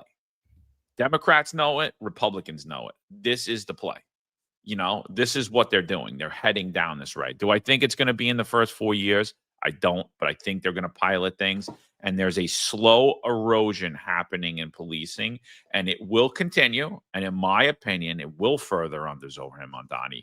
But to blame him for all of the ills that are occurring in this profession right now, it's just disingenuous, and it's not. It's the man sitting right there telling you about it. He's more responsible for everything that happened than Zohran Mamdani is at this point. And that's what makes me sick to my stomach. Now, they want to talk about that Mamdani wants to close Rikers Island by 2027. So did Eric Adams. So did Andrew Cuomo. I mean, this is nothing new here. I mean, I don't even think we got to play the rest of this clip. Let's play the clip, and then let's get your thoughts on Rikers. Because I'm just curious what he's got to say about this, because I just want to hear this. 25th anniversary of 9/11, and someone who supports, in his own words, globalizing the Intifada will be the mayor down there at Ground Zero. I know you lost friends on that fateful day. How does it make you feel? Well, look, I don't like to talk about 9/11 in any other context about just what happened to my friends, the city, family members, and me being down there. That's a sacred day. I don't talk about it on any other platform, and I won't. But I'll be there next year again, just saying a prayer for my friends and loved ones and friends that I lost, and that's where I stand on that. Mm-hmm. All right, we're certainly going to be monitoring all of this, Chief.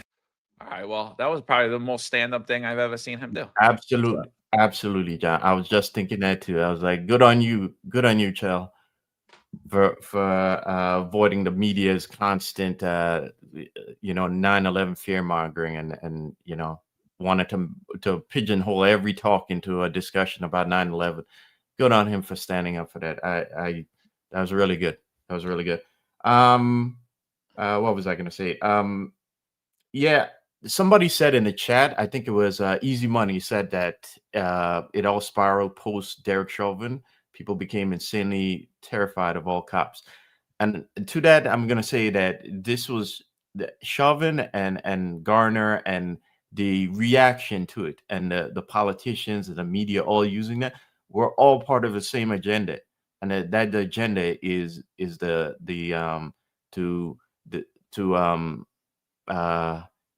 depolice and to shift towards a civilian policing. Again, I say it's because the agenda is behind it is due to money. But I'm going to also point out that this was a massive agenda, because keep in mind, BLM and a lot of these groups got money from USAID. And USAID is an apparatus of the State Department that Trump's administration dismantled. And they openly told you where a lot of the money was going. A lot of the money was being funneled into these NGOs and these community organizations and all this progressive nonsense. Okay, there was clearly an agenda that started then, and it was pushed well into the 2020s, and Eric Adams did his part to further it too. In fact, I believe the khaki pants. See, what I believe happened is that things were, Adams recognized that things were getting out of hand with crime and with what was going on in the streets, and the khaki pants themselves, that unit was a response to that. Okay, their overhanded tactics seemed to me like a response when they realized that things were getting out of hand. And I'm gonna say that in that case, what's likely to happen here, if Mamdani thinks he's gonna come in day one and immediately start pushing a return to lax policing and and trying to diminish the police department while trying to further his community safety department. If he thinks that's going to happen, then things are going to go sideways again, and history is going to repeat itself once more, and we're going to get heavy-handed tactics from some unit of undertrained and young cops again. And it's a repeating cycle that we keep getting over and over again, from de Blasio onto the Adams, and these progressives keep trying to do it, and they keep running afoul of neighborhoods who push back and say, listen, we want policing, we want you to do your job, and we don't want crime to go out of hand, and yet these progressives still continue to do it. And community safety department is one of Mamdani's principal policies. Yeah. So let's see what he's going to do about it when he gets into office.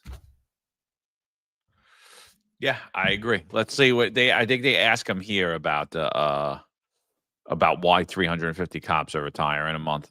So let's see what he has to say. Are you worried about that backlash, especially coming from the law enforcement community? I'm not worried about the backlash. What I am worried about, frankly, is the continuation of a retention crisis that we've seen only deepen over the course of this campaign, where when we began, there was about 200 officers leaving a month, and by the end of the campaign, it was about 350. And a lot of that is to do with the fact that we've asked police officers for far too long to do much more than just police work. We've asked them to be responding to the mental health crisis and the homelessness crisis, and that's why we're going to create a Department of Community Safety that will be tasked with accomplishing those facts and allowing police officers to be police officers. Are you worried?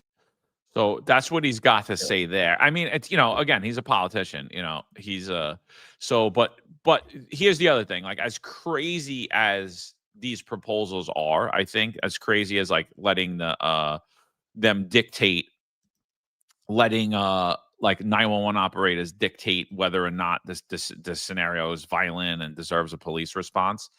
I mean, I don't think you're going to get a cop to leave over that. I mean, you're literally taking weight off of them. You're taking responsibility away from them. I mean, you might ask them to stay more. So like, I'm not totally like cynical of it either. Like I'm cynical of it where I know that like someone's going to get hurt and it won't last long. But to tell you're going to take responsibility away from police officers that have an overwhelming burden right now, I don't think that's going to cause police officers to leave either. Here's Mamdani talking about, I believe this is a clip about ICE. Hold on, let's play this. Commissioner Tisch received a heads up from ICE that raid would occur on Canal Street. Now, apparently she did give the Adams administration a heads up. If you were in his shoes, how would you have reacted to this? Would you have said, yes, NYPD officers do not interfere with ICE, but how would you have acted as mayor? What I will continue to do is be someone who will stand up for New Yorkers when Donald Trump is seeking to fulfill his promise to create the single largest deportation force in American history. And my NYPD will continue to not be of assistance to ICE whenever they are trying to terrorize New Yorkers across the 5 boroughs. Should she act in the right way? I think that it's important to continue a separation between NYPD and ICE, and I think it's important to bring an end to a chapter which Eric Adams said on national TV where he opened the door to civil immigration enforcement. Commissioner. So what do you think about what he's got to say here, Marlon? Yeah, that I think this is all WWE. I'm very when I saw what happened on Canal Street, I kind of realized at that point that this is all WWE. You remember when Tom Holman pressed Eric Adams and he told him he's going to be watching and he's going to be holding up Eric Adams to do his job? I'm going to put the boot up your ass, boy. That one? Yeah. Yeah. Why? So how is it that ICE is going to warn the PC 4 hours in advance that they're coming to Canal Street and not tell the PC, hey, we're going to be there. You guys do your end to hold up traffic and, so we could get our job done. Why is it that they'll give her a heads up, but not put any pressure on the NYPD to back them up or provide, support or even traffic enforcement during that time, or to do something as simple as divert traffic? Where was this tough talk then? So when I see Mamdani saying that, all of this is just WWE. It's behind the scenes. All that tough talking. This is all I can't take. I can't take on the surface what he says. Okay, because behind scenes, it's whatever fits the agenda for the day is going to happen. And when I see ICE not doing their part to put pressure on the city to hold up their end of law enforcement partnership, we're not saying for them to come in and arrest illegals too. We're saying for them to do their job as the local law enforcement agency. That when I see that not happening, I realize that this is all WWE here, all theatrics. No, yeah, it's one, the cops should have been there. They shouldn't have been there locking people up for ICE, but they should have been there to ensure public safety. They should have been there to ensure that traffic was flowing. They should ensure that it wasn't getting out of hand. So I think, Jessica Tisch failed miserably at that. That's not, ensuring that there's law and order and that things are moving along is not a violation of sanctuary city law. So that's one. The hype around this is an absolute joke because I know that Eric Adams was sitting next to Tom Holman like he was on Tom's plantation that he owns. But like really, when you look at it, when you go back, Eric Adams, what did he campaign on? The NYPD will never cooperate with ICE. Never. So this is just a continuation of that too. And to listen to the news now freak out about it, it's like, well, so absolutely. So what you're saying is nothing's going to change. Then what changed? Is that, and that's all I'm hearing. This was, I think to wrap this up. I think to wrap it up, just one more point to bring in. I think this girl nails it. I don't know who this girl is. Batia or whatever her name is. She's on News Nation. I'm not a fan of News Nation at all. The way they tried to repackage Fredo as a conservative moderate when he's a far left. Well, I won't even say he's a far left. He was a paid talking head to be a far left radical on CNN. So I don't really know. Mm-hmm. He might be more conservative than me, but he's not a real person. He's a paid soulless individual. So like I'm not a fan, but I think she nails Zohran Mamdani. This is the first person other than this network, I think, have nailed Zohran Mamdani. Listen to what this girl says here. New York City officially has a new mayor. Zohran Mamdani, a socialist and the city's first Muslim mayor, won a decisive 50% of the vote, trouncing former Governor Andrew Cuomo in both the Democratic primary and the general. The left, of course, is jubilant, while the right has entered a period of mourning. But one line of attack on Mamdani has really been missing the mark. The right has cast Mamdani as an Islamist or jihadist who will cover New York City in a burqa. Now, it's true that Mamdani defended calling for a global intifada, an Arabic term that means a mass Palestinian uprising that always includes the murder of Jewish children.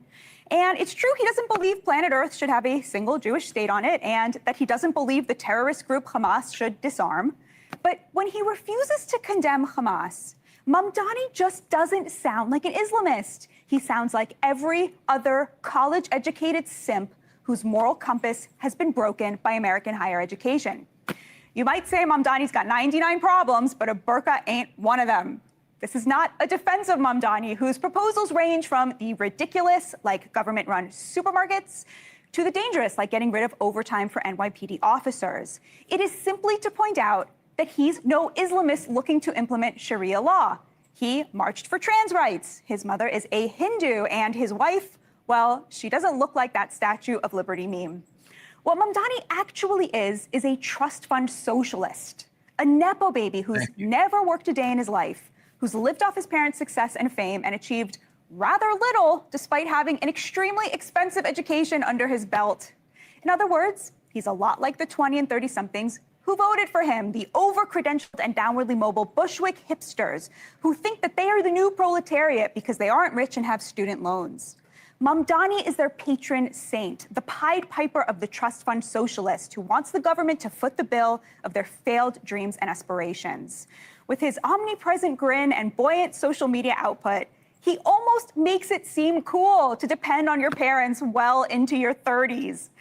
Despite all the hype from AOC and others, it just wasn't working class New Yorkers who came out for him. It was transplants and degree holders. Those born in New York and who don't have a degree broke for Cuomo. Mamdani is not an Islamist threat to the West. He's the apotheosis of the Western elite, filled with the unique resentment of the highly educated but economically precarious, fused in Mamdani's case, unbecomingly, with an immigrant who's been granted the greatest privilege on earth, but seems to view it as a burden that he must heroically carry. Yeah, I don't know who that girl is, but that was I didn't watch her, but I saw what she wrote next to it, and I was like, wow, this is an independent voice right here. This is someone calling out what it is. This isn't just rhetoric to inflame things. So I thought she nailed them. Nepo trust fund baby, and basically at the end of the day, what is he? He's a Democrat. That's basically what, who do we have on here? We had former New York City councilman on here. Oh man, why am I drawing a blank on his name? Bob Holden? No, the Italian guy. Not Bob Holden. From Brooklyn, Sal Albanese. Yes. Sal Albanese. Sal was a supporter of Zohran, and I'm like, what's significantly different about Zohran than the Democratic platform? And he's like, no, nothing. And I'm like, that's it. You know what I mean? Like, that's it right there. Like, there's nothing different about his platform. Again, it was Bill de Blasio's platform. It was Eric Adams' platform. Guess who else's platform it was? It was Andrew Cuomo's platform. It was the same, they gave you the appearance of that things were different, the mainstream media, and people bought it. And I'm still like, I just wrote an article. I'm almost done with the article about like the right's embrace of Andrew Cuomo and how disturbing it was, and how like it's like it just tells me that the mainstream media dictates the majority of voters' thoughts and perceptions of the world. Like most Americans don't have their own perception of the world, lack critical thinking skills, and just repeat and regurgitate what they're told, because it literally was like that. That's what I'm saying. It's like what was really the difference, and I agree with you, Mo. I think that was it's WWE, man. We're watching WWE, so this show might be boring, might not be as spicy, as sexy as saying it's gonna be the end of the NYPD, but it's just the reality of what it is. Like, what'd you think about that girl? Yeah, I hope she has a resume ready, because she spoke too much truth in that, Yeah. Yeah, I'm surprised somebody doesn't. Somebody upstairs in the executive floors probably was outraged when they saw that, But yeah, you mentioned Fredo Cuomo, and I just like to point out that I always thought that guy was milquetoast. Years ago when I would come along on CNN. My parents are heavily Democrats, so they used to watch a lot of CNN. So I thought that guy was milquetoast, And then what do you mean by that? What do you mean by milquetoast? What does that mean? I mean, he was like no particular view on anything, He was just a milquetoast political pundit, Gotcha. Afraid to go on either end and say anything extreme or get off the beaten path. And then we get to the late 2010s with BLM and all that stuff, and then he swings left, right? So now, post all of that, post the scandemic and all of that, we see him now swing right and act as though he's a moderate right, criticizing all the problems that we have in society and in the media and in politicians. And it just goes to show you that this guy doesn't have any particular. I mean, he is milquetoast, but on top of being milquetoast, he'll go where the wind is blowing. Whichever direction the wind is blowing for his own self-interest, he's gonna latch on to and sail the ship there. But that which goes along with what she said about Mamdani here. Okay, they're pushing an image of Mamdani that's clearly not the case. Okay, he's not, this jihadi talk and all that nonsense is not the case. He's a trust fund hipster. Okay, and none of all the stuff they've been fear mongering is going to happen. Okay, you're not getting Sharia law here. Okay, and what you're getting is more establishment Democrat politics and policies, but wrapped up in a new face. Okay, and if you need further proof that's what you're getting, keep in mind Zohan spent a weekend in Somos in Puerto Rico. So he was in Somos hobnobbing with the same establishment Democrats that he spent the campaign talking up against. Okay, he's down there with Hochul and what is Carl Hesty down there too. But the point is that you're being sold lies, okay, and an image that is not it, and this is all theatrics, and you know, it's all WWE, because behind scenes everybody's laughing and you know, they're all enjoying their crumbs and laughing it up behind scenes as they attend parties on the beach in Puerto Rico. Yeah, I mean, you know what Zohran Mamdani is to me. He's like what the social media influencers on the right are. They're really bought up by the mainstream right media, and you just think that they're these new, fresh face voices, and really, it's the same old tired shit. They got nothing new. You know, they got nothing new, and that's what it is. Is like that was the Democrat. Zohran Mamdani is the new wave going forward of Democrats to capture the youth vote. You know. Let's talk about the establishment. But when you look at the finance and you look at the funding, they are the establishment. When you really look at the policy, they are the establishment. Just a good-looking kid, well-spoken, had a lot of acting classes, obviously. Not a good rapper. But that's what it is, you know. So it's Mamdani is an Adams redo. He's de Blasio redo. He's an Andrew Cuomo redo. He's Andrew Cuomo a lot younger. You know, he's Obama. He's all of them. You know, so it's whatever. And Selly says, if I bring up how he was funded by Soros, which is true, then bring up Klaus Schwab in 2030, socialist communist agenda, I'm the tinfoil hat conspiracy. Yeah, you can't state facts. You know, you can't state facts to people. It's the cognitive dissonance that we have today. It's just you can't do it. I would literally show people law. I would go to the state assembly website. I would show them the law, and they'd be like, that's not real. I'm like, do you think I created this fake state assembly website? Like, what are you talking about? Like, you know, it's just people are captured like that, and then they haven't realized it yet. If the media tells you Andrew Cuomo's pro-police, Andrew Cuomo's pro-police, I have to vote for him to save New York City. You know, so basically what you've seen is like, you've seen how inept the Republican Party is.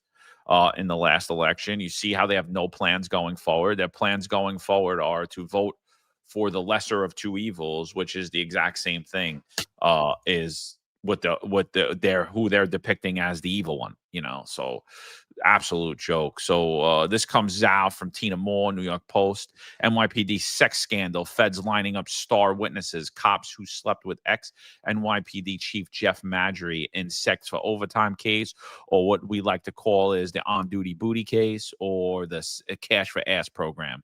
I put this out, Tabitha. I don't know if you're on here, but I put this out on Instagram. I used your on-duty booty. I thought it paired really well with this article. What do you think about this? Anything coming to this? What are your thoughts? I mean, you know, Sal said this was coming a while ago. Okay, but you know, maybe call me cynical, but I'm like, are they going after Madry because of the improper usage of overtime? Because if that's the case, NYPD's been doing that for well over a decade. They've been using counterterrorism money for that to do other things. Okay, so I mean, what are they really going after here? Well, it looks like John froze again. Yeah, but yeah, guys, we just blaked out again, dude. I don't know what that is. That's got to be me. Yeah, it's weird. Actually, it might be. I don't know. My stuff's good. I don't know. I don't know what the hell that is.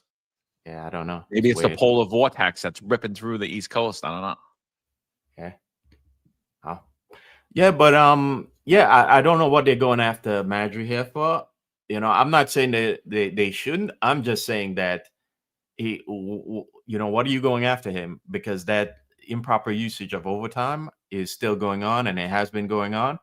And I think we're in a situation where we have bigger fish to fry, like a certain finding out the truth about a certain unscrupulous billionaire who had an island in the Caribbean, and we were promised him. Where's that already? Yeah, I mean, I'm with you, man. I got no faith. I want to see the trial. I want to see it come down. I want to see people in handcuffs. If we don't see that, I think all this is just political fodder and just distractions. I'm with you. I don't see anything. I don't see anything like, oh man, yeah, crazy. You know, again, most of these people should have been perp walked out of one police plaza, and they weren't. And that should tell you everything you need to know. So this has come out too. This came out also. Crooked Bronx NYPD officer was narcotics kingpins rent-a-cop for over 15 years, feds. So NYPD cop, transit officer in the Bronx was basically like transporting narcotics, giving information, selling information to drug dealers for over 15 years. You know, he's got a picture with Joe Fox, of course, like everybody else, except for us. But you know, my first thoughts on this are like, what the hell does the Internal Affairs Bureau do besides cover up for the politically appointed management, besides Group 1 and Group 25 covering up and misdirecting and throwing misdirection around the corrupt upper echelons of the NYPD? Besides that, like, what does the average group in IAB do? Do they just like shovel shit, hammer some poor cops? Sometimes they get something. Like, how does this not get picked up for over 15 years? And you know, it's not even just the Internal Affairs Bureau.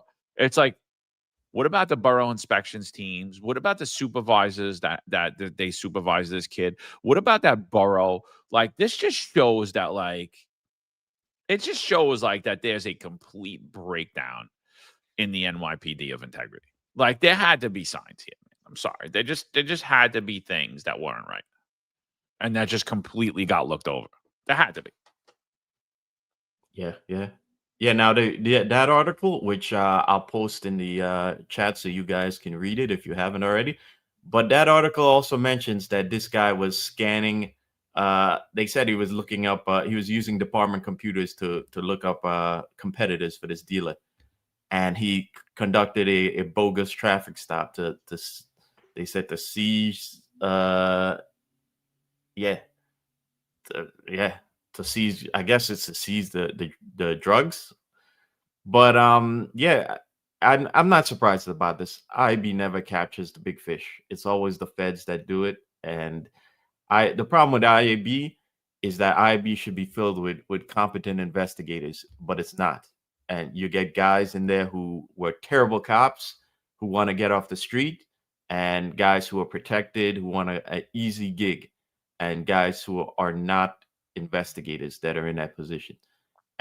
If you fill a unit that should be like have experienced, capable investigators in there with guys who are barely cops, you know, you're never gonna catch the big fish.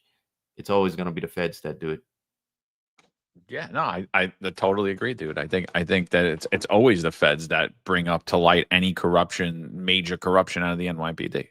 Why? Because most of the major corruption stems from the halls of one police plaza, from the police commissioner and chief of department's office, and down with all their cronies. I mean, we've never seen so much corruption as we have under Eric Adams. So Paul Capitelli says, hey, men, retired West Coast copper here. My time on the job was 30 years. I'm curious, are NYPD officers deeply concerned about the culture of policing after Zohran Mamdani takes office? Will proactive policing likely be eliminated? Seems like it will be gone based upon Zohran Mamdani's ideology. Thoughts? So, Paul, I'm going to say, if you've been paying attention to the NYPD since Bill de Blasio was elected, proactive policing was eliminated. It was eliminated probably in about 2017. We've been oversaw by a civilian complaint review board that's been weaponized and politicized to go after officers. Officers' careers were destroyed, like mine and Marlon, over nonsensical things. And it was done to emasculate the NYPD. We had the vaccine mandate, which chased out thousands of officers. You have all of this ridiculous protocol now when we respond to protests that really just empower bad actors. We've basically handed over the city to criminals a long time ago. So are they worried about the culture of policing with Zohran Mamdani? No, they've been worried about the culture of policing under Eric Adams. They've been worried about the culture of policing under a Bill de Blasio. They've been worried about the culture under an Andrew Cuomo, under a Kathy Hochul. And we're really in a death spiral at this point. I mean, policing in the NYPD it's gone. Zohran Mamdani is just a point of blame at this point. It's almost a joke at this point to blame him, and it really is just disingenuous, and it kicks the can to all of the numerous issues in policing, the legislation that's been brought forth, and again, I'm going to say it. The worst thing about policing, the thing that has brought policing to its knees, is the politically appointed management. It's not who the mayor is. It's who he appoints, and it's their willingness to destroy and bring down policing. And that's happening throughout the country. Who's Zohran Mamdani going to appoint as the police commissioner of the NYPD? He's going to appoint someone that the cops respect, somebody that the police look up to, somebody that's had a good career. And what is that guy going to do? He's going to bring in all of this far left radical ideology, this hands-off policing, this over emphasis on AI and on technology, and he's gonna make quality of life for rank and file officers worse and worse and worse, and he's just going to exasperate the issue. And that's what's been happening.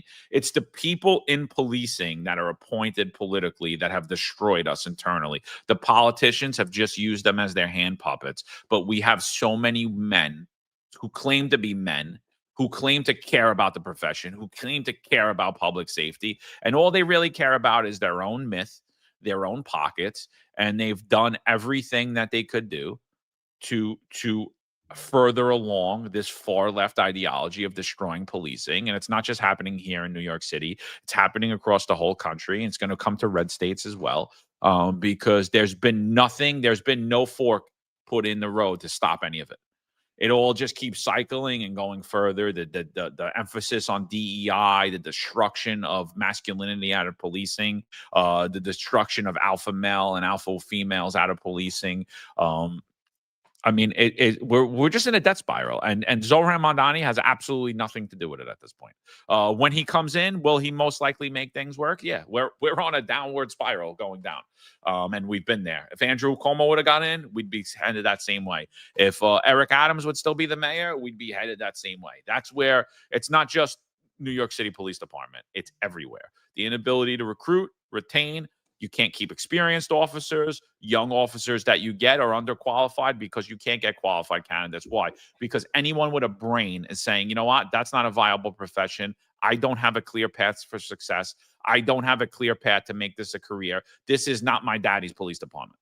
And it's not your daddy's country, and it's not our daddy's anything anymore. It's not our daddy's Republican Party, and it's not our daddy's Democratic Party either. This is where policing is headed.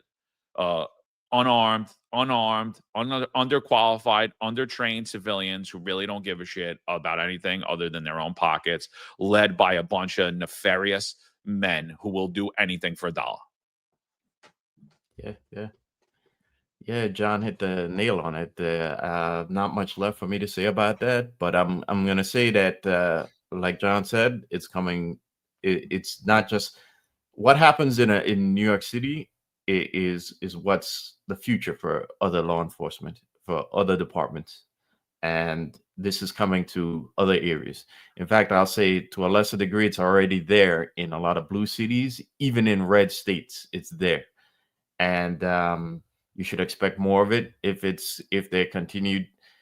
can continually be as successful as they are in New York in replacing the same candidates with the same policies and basically same candidate with a new face, and you have no pushback from unions, or in NYPD's case, fraternal organizations, or even the Republican Party in New York.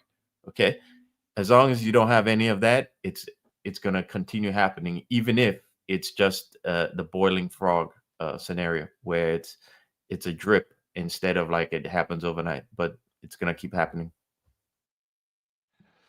Yeah, no, I totally agree. So I think last thing before we get out of here today, just because we got so many young people that listen to this, 50-year mortgages. 50-year mortgages are how we're going to end the affordability crisis, is what we're being told. Actually got one more thing after the 50-year mortgages, but what's your initial thoughts? I have a couple of videos on that. I got a couple of little graphics to pull up. What's your initial thoughts when you heard Trump announce that he wanted to in order to allow young people to buy homes, he's gonna push banks to give 50-year mortgages? Me personally, I was like, horrible idea, kicking the can down the road, doesn't really help anything or anyone, and actually makes the dream of ever actually owning your home even further impossible. Yeah, well, 50 years now, when in another 10 years, this is going to be like a 100-year mortgage where they'll allow your kids to, you'll pass on a mortgage to your kids to continue paying forever. This doesn't work for anybody. And if there are people who are going to think that this is this is going to make it affordable, it's not, because what's going to happen is the prices of homes are going to rise to compensate for that. And at the current rate, let's say you get a $500,000 home at the current rate, that $500,000 home on a 50-year mortgage at 6% is going to be triple the value, triple the price you paid for it. So it's going to be $150K for that home. So yeah, no, what is $1.5 million for that home? I'm sorry. Yeah, no, it's crazy. So this guy, I don't know who this dude is either. I just saw his tweet, and yesterday just started following him. This is what he had to say about it. We are Americans. We are not slaves. We are not slaves to the plantation owner. We are not slaves to China. And we are not slaves to Wall Street. This 50-year mortgage idea is a spit in the face. It is an insult. We did not vote for this. We did not vote to become debt slaves to private equity firms and the big banks and Wall Street. Right now, the median home in America costs $500,000. At the prevailing mortgage rate of 6%, you would have $580,000 of interest payments over 30 years. If we went with this ridiculous, inane idea of a 50-year mortgage, that would be $1.1 million of mortgage payments for a $500,000 home. So you would end up paying $1.5 million for a $500,000 home. My grandfather, who was a World War II vet, he passed in 2018. He always told me that we don't want to pass down this national debt to the next generation, to our kids and our grandkids, to become slaves to China. I'm not worried about China anymore. I'm worried about becoming slaves to Wall Street. And the know-nothing Republicans and the do-nothing Democrats seem to be working together once again to push this usury on Americans. It is an absolute insult. If we want to get serious about housing affordability, the crisis that is staring down my generation, when my dad was growing up in the 1960s, half of 30-year-olds, half of them were married and owned their home. Today, only 15% of 30-year-olds are married and own their home. If you can't own your home, you can't get married. If you can't get married, you can't have kids. If you can't have kids, then honestly, what is the point? This is an insult. This is a genocide against the Gen Z generation to try to foist this sort of slavery and usury on us. We reject it 100%. If we want to get serious about housing affordability, why don't we ban Blackstone?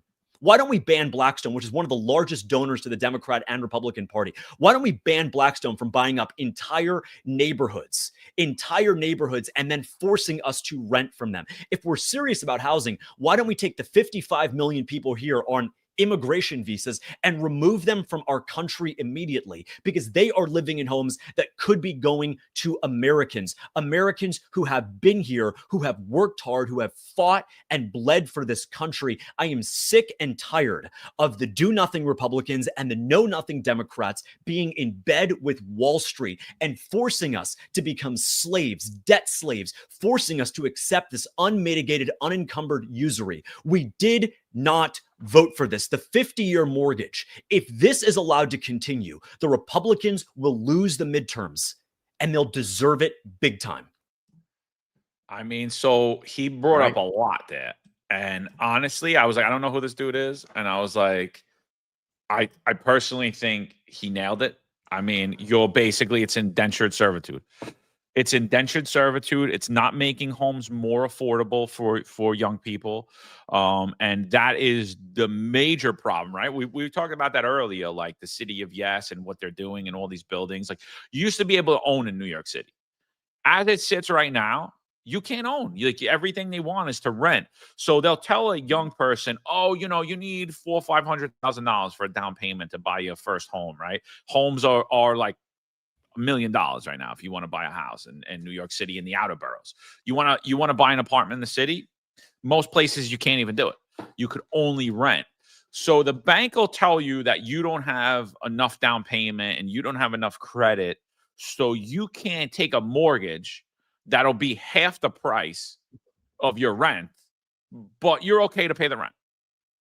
And what's happening is BlackRock and all these companies are just buying up all these single family homes, right? And then they're changing it into renters, because this is the 50-year mortgage to me is just more of a, you'll own nothing and you'll be happy.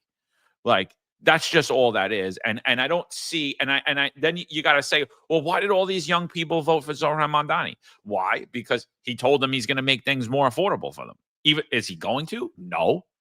Donald Trump said he was going to make things more affordable for us, right? Hardworking, middle-class people. Are they? No. Is gas less money? I'm going, every time I go to Costco, I'm $600 out of my pocket. I mean, like, everything's more expensive. Anything you could think of is more expensive. Inflation's rising. The price of homes are going up. Our interest rates are going up. The prices of our insurance are going up. The prices of our healthcare is going up. The price of our goods are going up. And I see a huge disconnect from all of our elected officials. They're all full of garbage. And to say, oh, look at this great idea I have, it's like, well, that was real simplistic, really kicks the can down the road, really doesn't help anything. And actually, the only person it helps, and I think someone said it on here, it helps the big banks. That's who it helps. It helps the banks to have you are now an indentured servant in as far as it goes. So I mean, I totally am against it. I totally don't support this at all in any shape, form. I don't care if it's Donald Trump. I don't care who the hell it is. I think this is a dumb idea. And I also was not happy about the stimulus checks that people are bringing up, saying, oh, you're going to get $2,000 back because of my tariffs. Everyone's going to get a $2,000 dividend. It's like, no, mother effer. I spent $2,000 this more month in food. Like, don't try to tell me because my cost of my goods go up, you're going to throw me a little bone. And here was just a little breakdown. 2021, $500,000 house, 3% interest rate, right? You'll pay $2,100 a month. That's for a traditional 30-year mortgage, right? Total interest payments, you're going to have paid $257,000 to the bank. So a little bit more than half of what you borrowed, you will have paid back in interest. Now let's go to a $500,000 house in 25 at a 7% interest rate. And I think that's being generous because a lot of the interest rates I'm seeing are around 8%.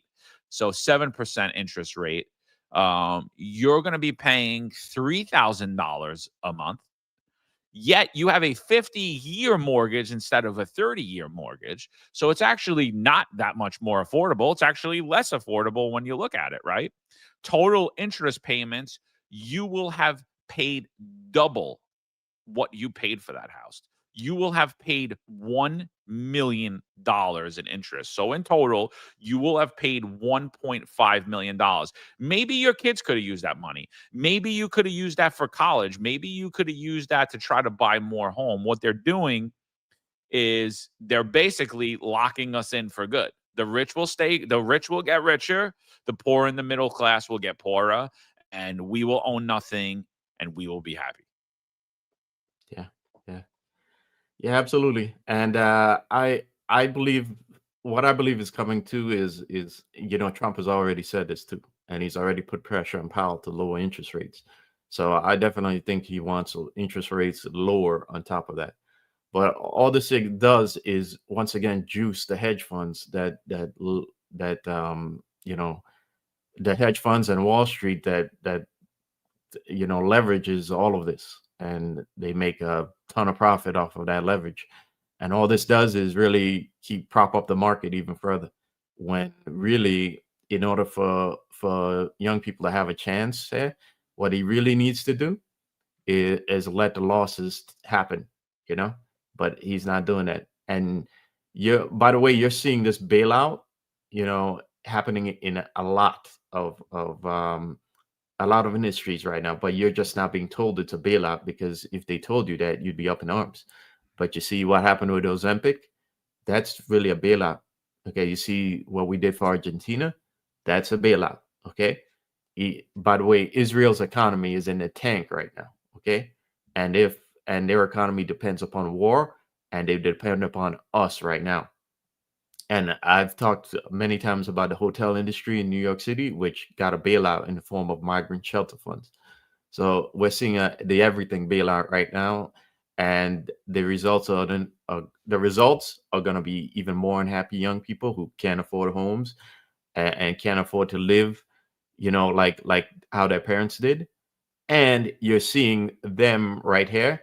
This is empowering more fake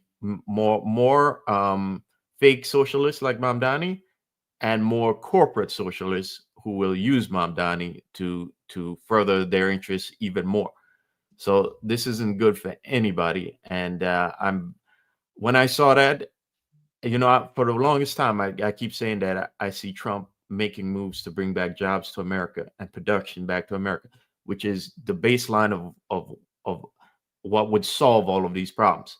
Because what happened when you offshore jobs from America is that you detached housing from manufacturing, and those two used to be linked.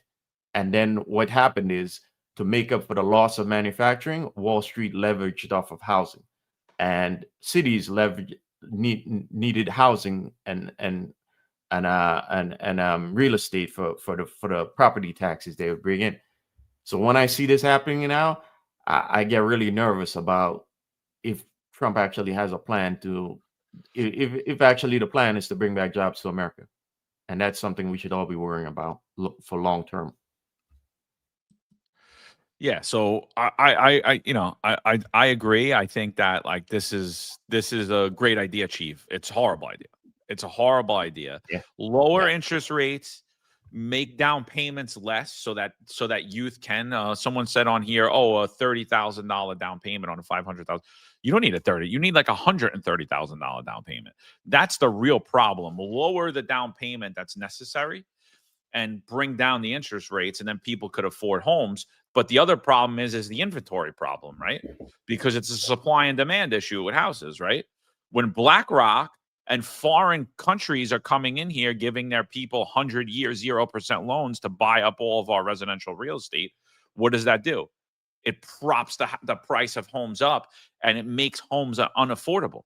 It's honestly insane at this point. It's insane to watch what was happening. If I would have known in 2008, I would have just mortgaged myself out for millions and bought every house, and just sweat it out for 5 years, covered it as much as I could, lost whichever ones I lost, and I'd be a millionaire at this point. Because what's happening is not sustainable either. What's happening in law enforcement isn't sustainable. What's happening in America isn't sustainable unless you're just going to be working paying taxes, and you own no pieces of property. You're just renting everything. And that's what it is. And that's why I have yet to sell a house. And I don't think I'll ever sell any property I ever had. You know, people keep telling me, oh, I'll buy this from you. I'll buy that. I was like, I'm not selling. I was like, I don't think I'm ever selling a house, because I don't know that my kids will ever be able to get into a house. I hope that they're in a position that they could afford a house. But even if they're in that position where they have a lot of money, I don't know that there'll be any inventory for them to buy. So, you know, like that's the thing. Like, I don't know what that is. So I just thought that was something to talk about. Last thing that I think we should talk about. Anything else on the 50-year mortgage before we get off that? No, but something to think about is who it benefits. Well, it benefits the hedge funds and people like Bill Ackman. Like, yeah, and we've already said how much problems, like, you know, you saw what the role he played in the election, and you know, we've already talked about it, but you're seeing another example where he's going to be eating well, and the rest of us peasants are going to be struggling. Yeah, no, I agree. It's definitely the banks, you know. It's definitely the banks and the billionaire class, or as you like to call them, the billionaire vampire class, that are coming out. And I think that's a term that everybody should adopt, because that's exactly what they are. They're a bunch of bloodsuckers. So John Shell puts this out. Somebody sent this to me the other day. He puts out, this is his greatest honor ever, right? This is his local spot, Joyce's Tavern. Great place. Check it out. I'm looking forward to going to Joyce next time I'm up in NYC. I'm going to definitely take a photo in that chair, get myself a burger. So what it says in that chair is, it says NYPD Chief of Department, John Shell. It's something like, my loyalty, like, I'm known for my loyalty. My loyalty is my legacy, right? And it's brilliant, because that's what it is. You're loyal to a fault, John. You're loyal to a corrupt mayor. You're loyal to a broken system. And, you know, everything that Zohran Mamdani is guilty of, you yourself, my friend, are guilty of. You just package it a lot better. So someone sent this to me, and then it has on there, and a co-founder of the Harlem Ridge Advisors. Do you know anything about the Harlem Ridge Advisors, Marlon? I've never heard anything about it. I don't know anything about it. So I was like, what are the Harlem Ridge Advisors? And I think it woke up a lot of other people, right? Because so I decided, let's take a look at the website, right? Let's bring up Harlem Ridge Advisors. So this is NYPD Chief of Department. I believe that Tariq Shepard, former Deputy Commissioner of Public Information, demoted down to 1-star chief, promoted himself to 3-star chief, then demoted down to 1-star, but then promoted back to a 2-star, and all that shenanigans. I believe he's the other co-founder. Now, I don't have any confirmation of that, but I believe he is, because they were just in Denver at the IACP, and I heard they were going around to all the booths pushing their consulting services. And it says expert consulting by former NYPD executives, right? So here's my thing. These two men ran the largest department in the world. They ran the largest department in the entire world. So you would think that they would be competent. When I clicked around this website, I was like, did a 4-year-old make this? I hope that they didn't pay anybody for this, because if they did pay someone, not only does it show their competence level, it shows their work ethic. So if you see here, this is the main page of it. Expert consulting by former NYPD executives. So real generic, right? Consulting services provided by the firm have been invaluable. Their expertise in law enforcement has significantly improved our operational efficiency and public safety strategies. Huda Hussein, NYPD Consulting Group, right? Tailored public safety solutions, transform law enforcement strategies. Get your consultation now. Transform your security. So it just repeats, right? So let's learn more about us. Let's go. We're going to learn more about us. Oh, doesn't work. All right, let's go get started today. Yeah, it doesn't work. Okay, let's go to about. About. So I would expect to see the people that work there, right? No. No people that work there. We get product details. 100% cotton, blue, medium, 1.2 origin, and then a generic photo of a cop. Expert guidance still doesn't say who they are. All this generic nonsense. What do you offer? We provide expert solutions. How experienced are your consultants? Our consultants are former NYPD executives. What industries? Variety of industries. Can you customize? Yes. How can you can reach us through our website's contact form, or you can contact us directly. So, I mean, at the end of the day, my whole point in bringing this up is that these people ran the NYPD, the largest police department in the world, and look at the website. It's all generic. It's all of the same quotes with different people's names. It's like a shell. It's literally like a shell of a website or of a company. You know, like what do you think about this website? Yeah. It's it's pretty poor. You'd think I hope they didn't pay much for it though. Yeah. I could get one or two mistakes because we're not perfect either, but that entire website, the website shouldn't even be published right now. There's not even pictures of Shell. See, I pronounced it well this time, Patrick. But there's not even any pictures of Shell or Shepherd on there to let you know that they're the guys who are running it. So it just goes to show you how much they depended on underlings when they were in NYPD. I mean, just look at the bottom of this website. They have company, resources, and contact us. And they have all of the same links. Home, about, services, experience, contact. Home, about, service, experience, contact. I'm not even going to click through them because I'm sure if I click through them, they're not going to go properly. But like even here, Twitter, the thing's called X now. Like, let's see what happens when I click it. Doesn't take you anywhere. It takes you to a contact us form. Let's see when I click Facebook, contact us form.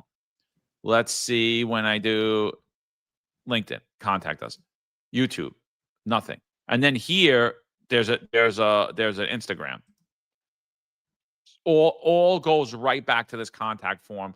So they have an office in New York, supposedly, and they have an office in Arizona. Is that even real? I don't know. I mean, I wouldn't doubt it. Let's see. Let's go to home. All right, home works there. Let's go to about. About goes back to the product details. Let's go to the services. I don't really know what the services are. Experience, same as the services. And contact. I mean, absolute terrible job. Terrible job. Yeah. How confident would you feel hiring these two guys who can't even put together a good website? So if you're a Fortune 500 company and you want consulting, do you really feel comfortable getting these guys? And I guess they're also hoping that these companies aren't going to use Google to figure out who these two are. I mean, the thing is, I get like you don't really need much. Like they're going to sell themselves as like the consultants. Like it's what they offer. It's the connections they could get. Oh, we could get you access to the NYPD, right? That's ultimately what they sell. Even though there's a conflict of interest and they shouldn't be able to do that for the next 3 years. But those are rules and those are laws. Those don't apply. Those only apply to us. Those don't apply to the loyal. You know what I mean? They don't apply to the loyal. So let's pretend like those laws don't exist, right? So you don't really need like a brilliant website, right? You don't need this website with all these features, but you can't even put together 3-4 pages that actually make sense and tell you about your company. You can't even make sure that the links that you have up there work. You just put that up there. Why? Because no one's going to read it. That's how much effort you put in. That's about as much effort as you probably put in on the job and doing anything else too. And that's 100% right. It was all the people in the NYPD that are the lifeblood. It's the rank and file of the NYPD that make the NYPD run. So when you lose competent people, like the people on the Finest Unfiltered, you start to see real fractures and real cracks in the NYPD. And that's why. Because the leaders, they're not really good at leading. They're not good at managing. And clearly, they're not good at doing. Yeah. And that's why so many of them fail in the private sector afterwards and they come running back to NYPD like Chief Holmes. So you can't get out in the real world and you quickly figure out that you can't run it like you did the NYPD, where your subordinates are going to basically, there's a system in place that just runs by itself, and your subordinates are putting in all the effort that and you're getting all the credit for it. So yeah, nah. Anything else before we get out of here, before we read the super chats and run? No. I think we covered a lot in a short time, and yeah, I think that's it for me. All right, yeah. Well, happy birthday to the Marines. Eric's out. He's celebrating his day. I see that he was in the chat earlier. Veterans Day is coming up tomorrow. Make sure you check out the Sal Greco show tomorrow, 1:05 p.m. He is going to have former NYPD Chief Winston Faison on out of the aviation unit. A lot of buzz, a lot of lawsuits coming out about that. So make sure you guys, I got a lot of questions. I'm going to be in the chat myself because I have a couple of questions for the chief myself. I believe he's going to be on with attorney Eric Sanders, if I'm not mistaken. So I'm looking forward to that show. I think that's going to be a good show. Highly recommend everybody clear their schedules for that. Get out there and make sure you're in watching. That's going to be very interesting. That'll be followed by 10-4 Tavern. Apologize, Tom. I forgot who you guys have on. I keep getting confused. They have so many different guests on. But that'll be followed by the 10-4 Tavern at 7:05 p.m. Check them out. And then Wednesday, we'll be back on with Eric. I think we're going to keep no guests this Wednesday just because Eric's been out the last 2 days. Probably just be me and him. And then going forward, we're going to be doing a lot of former retired NYPD and then other retired law enforcement guys are back on Wednesdays now that the election's behind us. So, looking forward to that. And do you know who it is? Were you able to catch it? Yeah, it's Chief Eugene Roy. He was chief of department of Chicago Police. So yeah, good guy, Chief Roy. Yeah, definitely check that interview out. He's a good dude. Yeah, he's on. He's not afraid to say what he thinks. He's actually out there on X. Go follow him and stuff. I didn't know they were having him on. That's going to be a good interview. Check that out because again, it's everything that's occurring in the NYPD is occurring in Chicago. It's occurring in LA. It's occurring in every major city across the country. It's all of the same issues. And there's only one city that elected Zohran Mamdani, so we can't blame Zohran Mamdani for the fate of policing. This has been happening. It's a longer thing. So yeah, that'll be a good show. But I'm really looking forward to the Faison interview tomorrow. I think that'll be good. Yeah. I think that chat is gonna be pretty much on fire. And we know 1PP is gonna be watching, so I'd recommend you guys take a meal beforehand. Okay, so you can get comfortable and watch the entire show. Okay, we don't want you missing anything as you're trying to dictate it for Tish. Yeah. And Jack, don't be trying to block me in the chat either, because I got a couple of questions. I got a couple of inconvenient questions I need answered. All right. Well, listen, let's run through the super chats. We got Tom. He says, imagine Makari as the commissioner of public safety. Look, I don't think it's happening because, like I said, I would never work for anyone where I don't have my own autonomy anymore. Being retired has opened my eyes to the world and all the things that I was afraid of. I'm no longer afraid of. So I don't want to be. I'm not going to let Zohran Mamdani stick his hand on my rectum and move my mouth for me for any amount of money. And I'm not going to let some flunky news agency do that either, just because they could put me up on the show and I could say, I'm number one. Look at all the people I got, perfectly happy. We had 800 people on here this morning. We didn't buy any views. We didn't do anything. We just go up. I'll take the 800 people. I'm very happy with it. I think that I think we're impactful. We might not get the millions of views, but as Marlon alluded to earlier, I don't even believe that shit. Who watches the Daily Wire? Like Ben Shapiro, like who really watches that shit? I think when you look at those people, when you look at their social medias, it doesn't make sense. It's like, oh, 1 million people watch this show. There were 2 comments, 1 like. It's like we get more like, we get more engagement. I mean, look at our chat every time we go live. It's on fire. It's real people. It's real thoughts. It's real opinions. We're not shoveling shit, you know. I had opportunities for major media, and I was like, I don't really give a shit about the Ukraine. I like talking about crime. I like talking about the NYPD. I like talking about New York City. I don't want to shovel all the other bullshit you guys do. I have no interest in it. So I'm perfectly happy here, and I think the same's true for the rest of us. So I think that's hysterical. Ain't gonna happen. You know, maybe if Curtis Sliwa would have won the election, if New Yorkers were a little smarter, maybe I would have definitely highly considered it then. But yeah, Andrew Cuomo, Zohran Mamdani, Eric Adams, ain't happening. I would be a lieutenant again. I'll take just being a flunky lieutenant. Just environment, my own environment.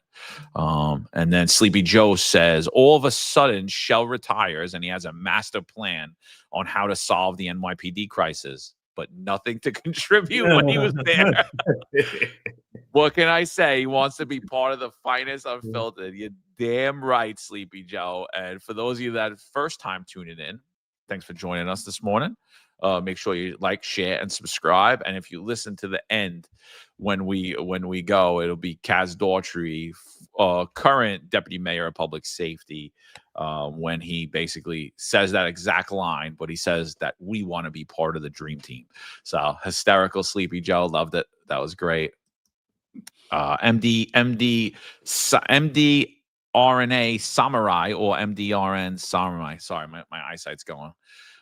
He says, great show, guys. Happy birthday to the United States Marine Corps. New York City is worth saving, even if we don't agree with who runs it. Totally agree. You know, totally agree. And I think that's the whole point of what we've been trying to do on this platform, is just have those conversations. You know, like we had Zohran on here. You know, he ran off here quickly, but he did answer some questions, and honestly, I respected him for even the short time that he stayed on before he ran off, because I don't think we're gonna make things better if we're just all staying in our little boxes, punching the bags, yelling at each other from a distance and on social media. So yeah, totally. Yeah, I'm sorry. And it's not just New York, because you guys see how intertwined New York is with the national politics and you know, the current administration. So it's not just New York. Where New York goes, the rest of this country is going to follow. So by saving New York, or doing our part to try and save it, we're doing our part to save America at large. Yeah, absolutely. And MD, whatever, it's Modern Samurai. That's how he is going forward. I just seen him recently pop up, but I'm telling you, my eyesight after a while with the chat, I just can't. I don't even see good anymore. I'm like after like 2 hours, I start to like not even be able to see it anymore. So I appreciate everybody for joining us this morning. Like I said, if you haven't subscribed, please make sure you subscribe, like, share out our space, help us break the shadow banning that we have, help us push our voices a little further. And we appreciate you guys being so interactive with us. And yeah, I got nothing else, man. I'm looking forward to tomorrow. That's all I got to say. And then Wednesday, we'll see. I'm sure there's not going to be a shortage of news going forward in these next 3 months. And there won't be a shortage of news going forward with Zohran Mamdani. And I think we're primed for the front row ticket to see it all. So stay tuned. Stay on with the finest Unfiltered. And yeah, that's it, people. We'll be back at you. There's a handful of retired officers that don't live in the state that have a lot to say about the dream team, as I like to call it. All of a sudden, they retire and have a master plan on how to fight crime, but nothing to contribute when they were here. They want to come back and be part of the dream team. What can I say?